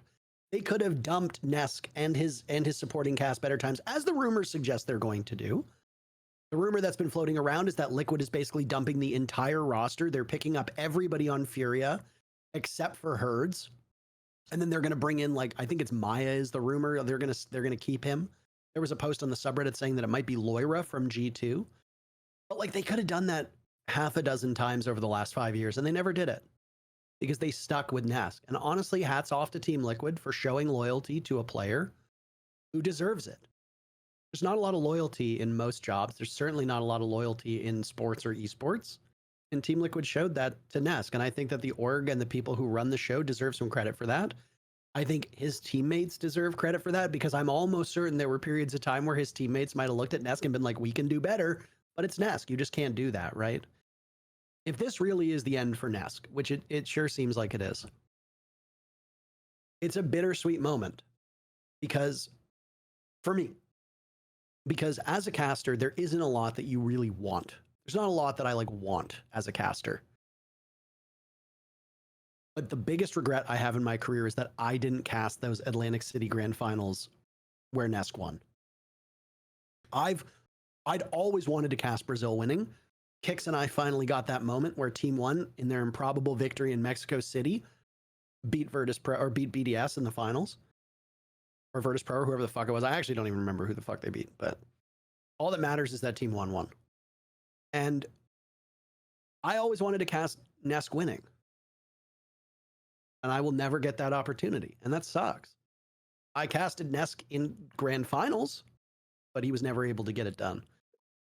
Do I think it impacts his ability as a player to say he was one of the best? Maybe a little bit, but I think we're all kidding ourselves if we don't take a step back and look and be like, if you had to name the 5 greatest people to ever play this game, he's on that list. I think we're insane if we say he's not. So if this really is the end of Nesk's career, which again, it does seem like it is, it sucks because I think it would have been cool to see him go out with a win. At least qualifying for SI would have been nice, let alone lifting the hammer. And I do think, at least for the next little while, maybe when we write the history, maybe when our esport is done and we finish writing the history books on Rainbow Six Siege as an esport, and it's done, and the game is done, and it's buried, and we're 50, 60 years old, maybe there will always be something missing in our esport because Team Liquid and Nesk in particular never lifted a hammer, and I think that will kind of be like a hole in our hearts. But the game is bigger than Nesk, and we have to move on because there will be Brazilian players who watch Nesk who have yet to touch the game, who might leave their own legacies, and we need to look towards them to tell that story, and we can't always keep looking back. So it sucks that Nesk wasn't able to win it all, but he goes down as one of the most important players in our game's esport, not for what he did for an esport across the board, but for how many kids grew up watching him that he's inspired. And we saw that from some of the guys on the Furia team that have openly said, like Herds, I think Herds even tweeted it. He's like, I'm here because of Nesk. And I think of how many kids grew up watching Nesk that have now been competing at a tier 1 level and won championships all because of who Nesk is and what he did. And all we can really say is thanks and just hope that whatever's next for him, he's as successful in as he was in Rainbow Six, because Nesk is a great dude and he deserves it. It sucks that he's missing from our esport, but look towards the future and hope that a new Nesk will emerge at some point for us to tell a story about.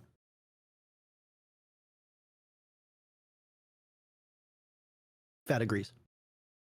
I mean, yeah, he's inspired like the Brazilian. I think Mint has more to say than me. I'm too new gen for this. Like for me, when you said I made a frown because for me when you said if you say who are the five greatest players of all time, Ness not on the list, I was like, oh, that's not on my list. Nesk is not on your list, really. Nesk, What is your list of the 5 greatest players of all time? Oh, we're going down that route. I mean, if we do the Mount Rushmore is the 4 greatest players of all time, right? Like those are like the 4 faces that appear on the mountain. And I think the whole idea behind a Mount Rushmore is that it's the OGs, right? Like you think of what actual Mount Rushmore is carved into that mountain. It's like the OGs. It's like the 4 presidents that mattered the most to America. I mean, you can argue that it should be different now because more people have come since. But I mean, like if you look at the Mount Rushmore of Siege, it's like most people have like Canadian, Fabian, Pengu, Nesk. Like those are your 4 for a lot of people. You can make credible arguments about whether Shaiko should be on it or whether Cyber should be on it or, whomever. But like most people tend to agree with those names. I'm curious if I just said to you, who are the 5 best, like maybe the 5 most important people to play this game? You honestly don't have Nesk on there? Oh, important Nesk, yeah, but like not like greatest. Okay. Greatness is like this weird thing where it's like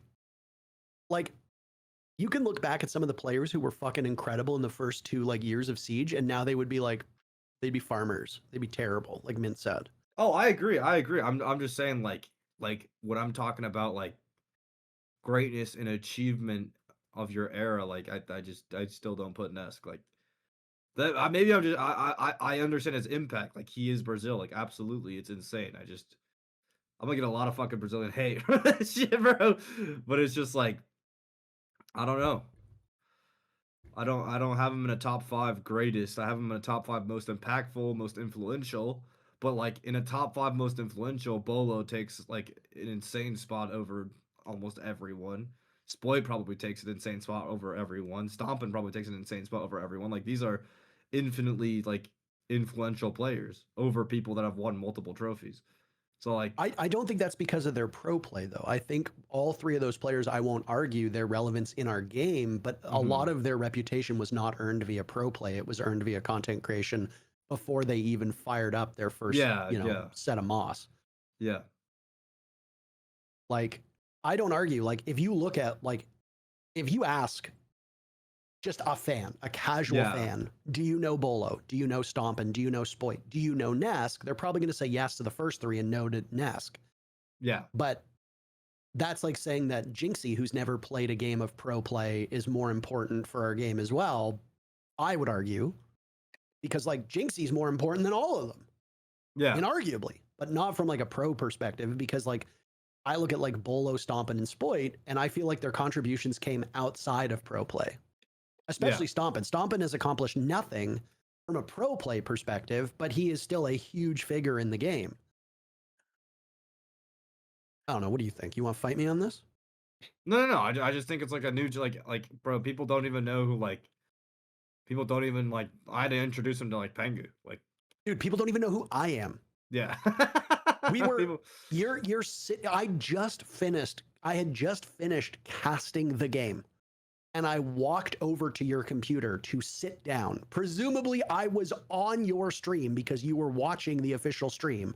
And I sat down to talk to you in Bikini Body, and half your chat was like, who is this guy? And I'm like, I was just on the screen moments ago. Yeah, it's, so like, it's I get rough. it. I get where you're coming from. Here. No, but like even like so for a top 5, like for me, it's like Pengu, Troy, Pengu, Troy, Fabian, and then like probably Cyber, right? And then like then at that point it's like between Nesk and Shaiko, I guess. And it's like, okay, do I go for a guy who has won a major and multiple EWCs and has been more dominant over the course of multiple eras? Because let's be honest, like Nesk hasn't looked that good recently, but Shaiko has, or do I go for Nesk?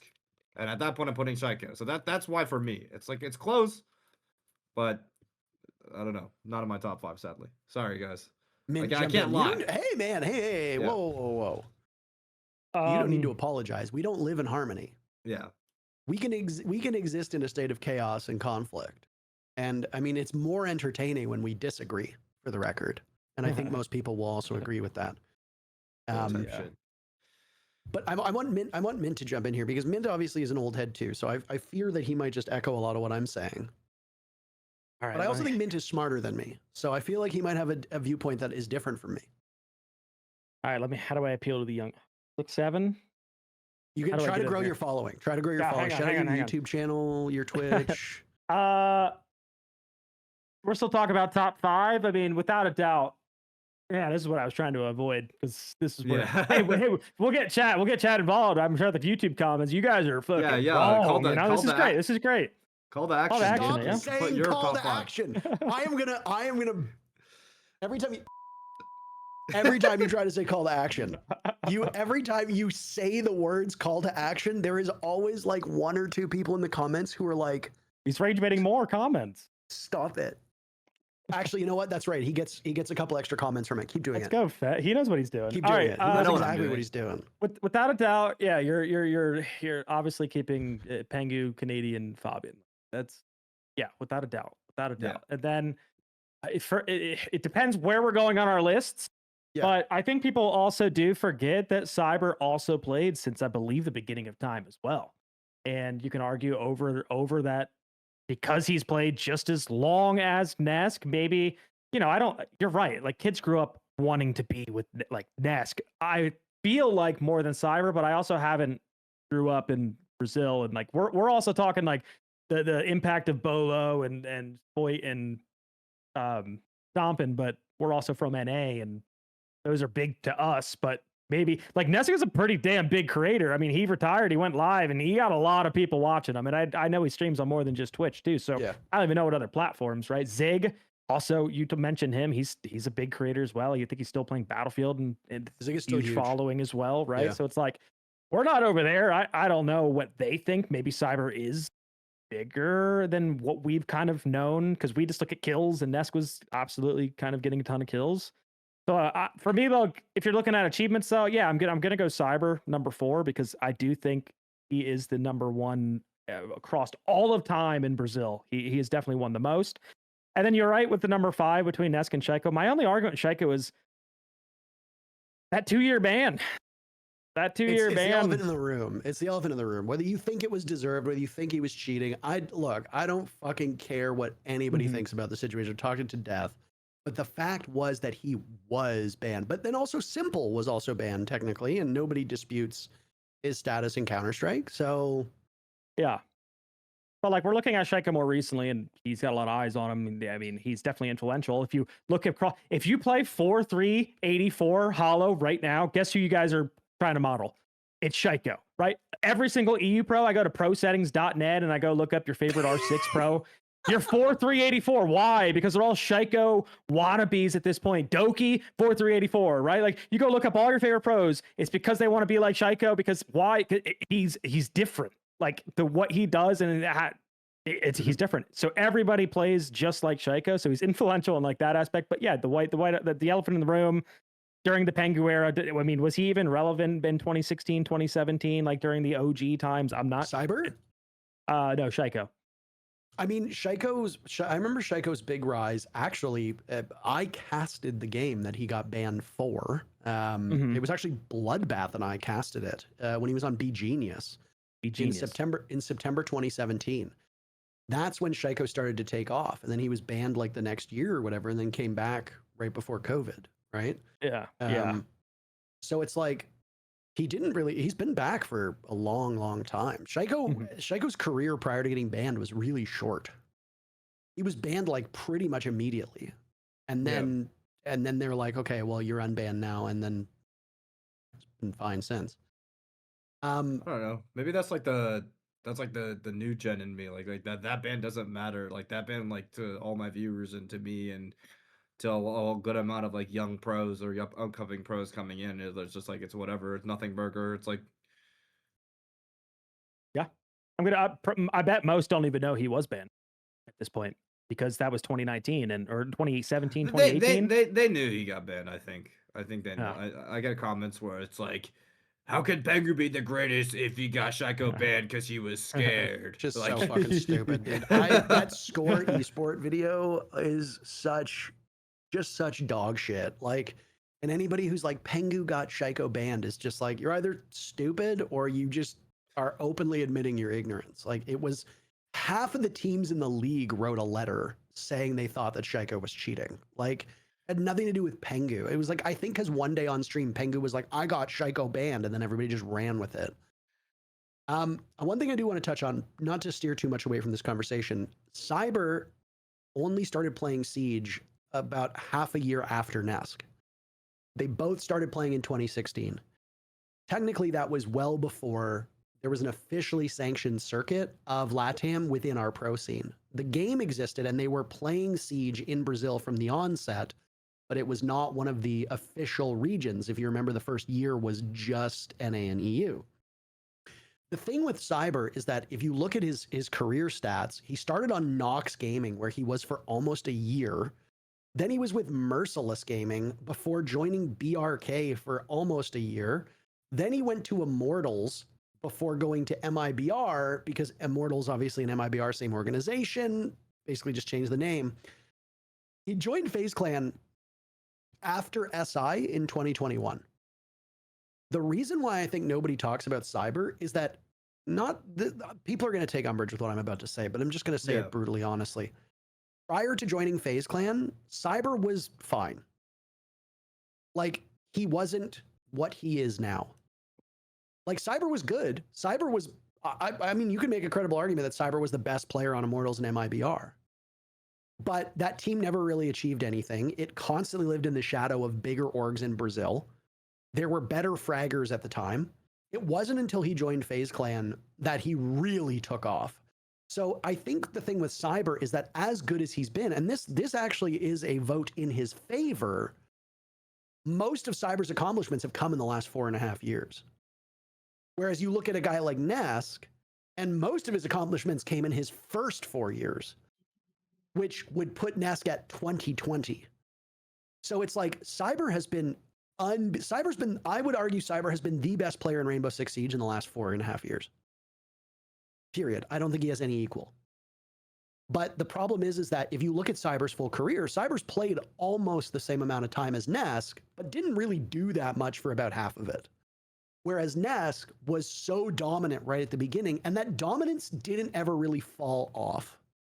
Sure, he never reached that level again after things got more competitive, and sure, Cyber has been better against better competition, but I think a lot of people, which I would include in this, is that we look at the legacy, we don't really look at the recency. Nesk as a player over the last 4 years has been really, really good, but he hasn't usually been the best player on his team. And a lot of times, even if he is the best player on his team, he's not usually the best player in the match. Cyber is not just, you can make an argument, the best player on his team, but Cyber is usually the best player in a tournament when he's on. So I do think it is hard to determine now which player is better. But again, if you go back, and this is just playing semantics, but if you go back to the idea behind Mount Rushmore, it's for like the OGs who were really good, who set the tone. I don't think you can make an argument, personally, that Cyber was good at the beginning. He was fine, but Cyber took off in 2021. Nesk was a god for 3 years at the beginning, which is hard to overcome. And, you know, when people have formed that opinion, it's hard to change it. Now, if I was to like do a draft, I would build a team over Cyber before I would build a team over Nesk. I don't think anybody would differ from that. So, but again, this is all subjective and it's fun to argue this stuff. And I want to know what you in the comments think. And now is also a good time to do my best FET call to action impression.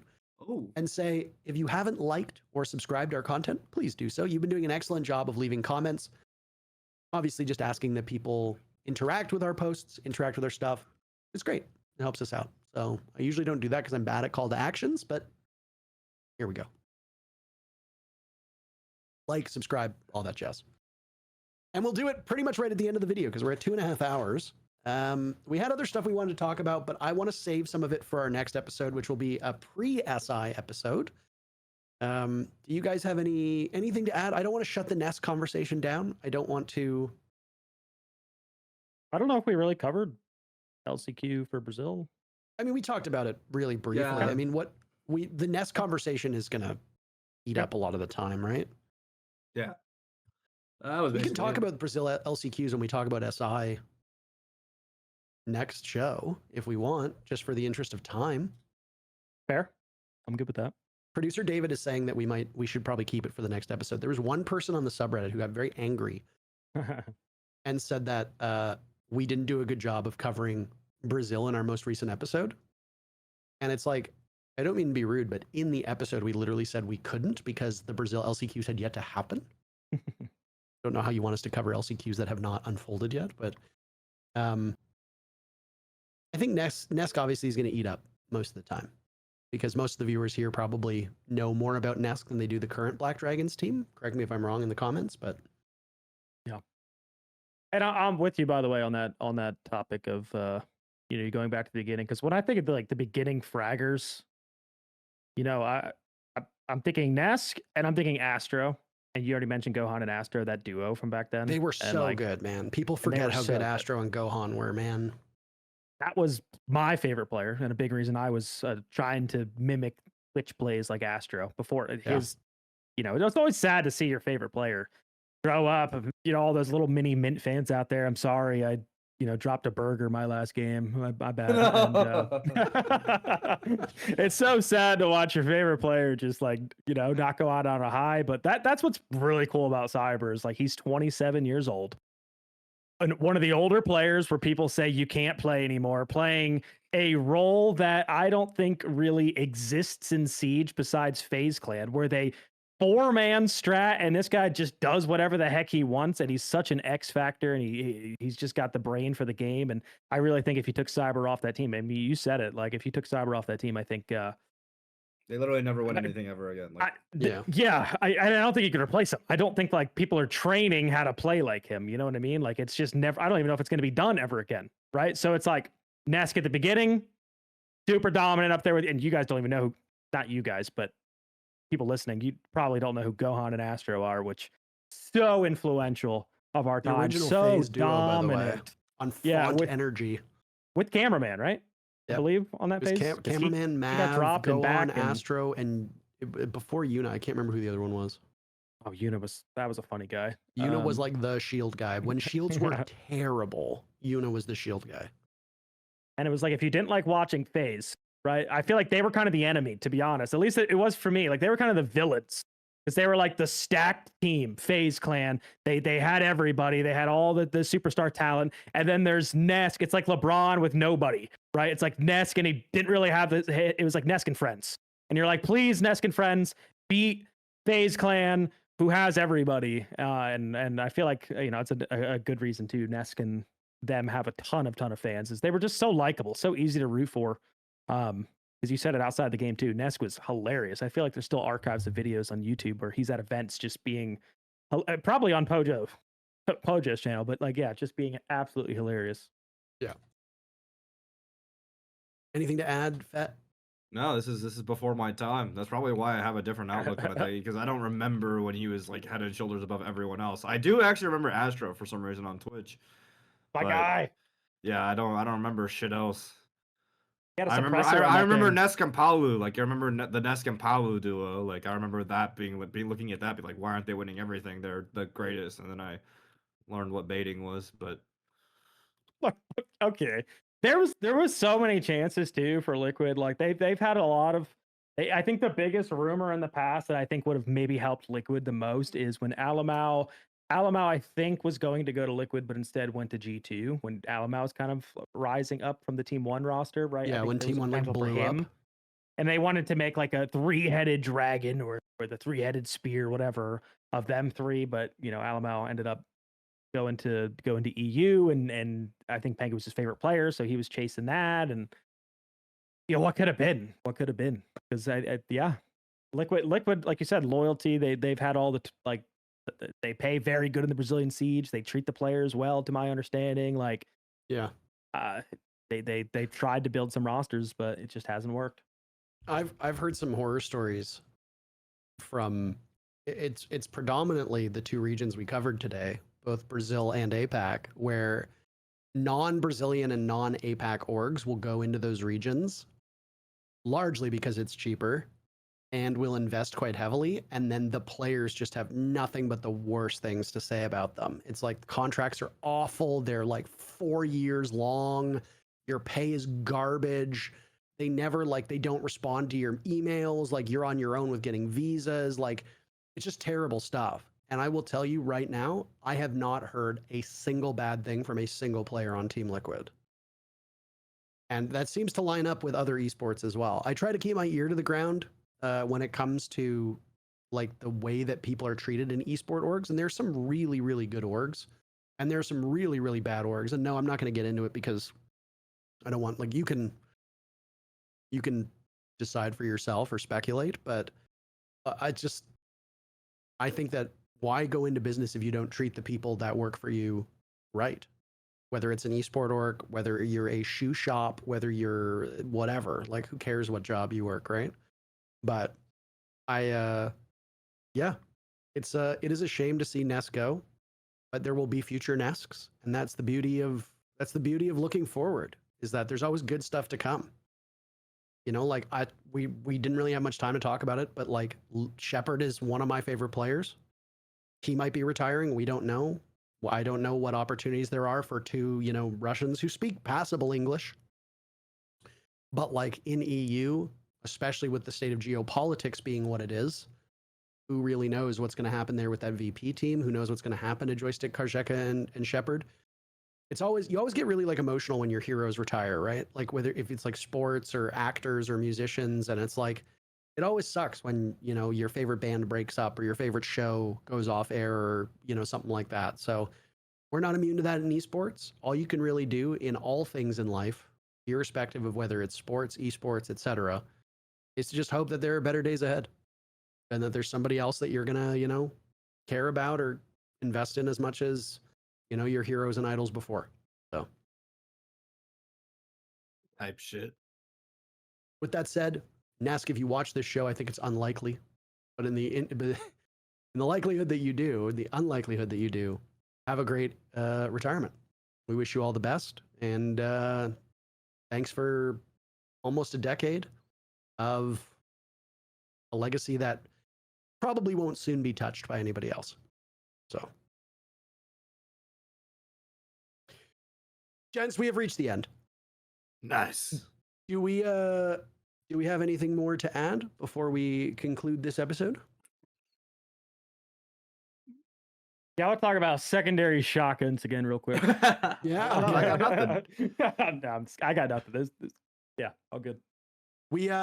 This episode, we recorded it and it should be out on Tuesday. That's the goal. If not Tuesday, then hopefully sometime shortly thereafter.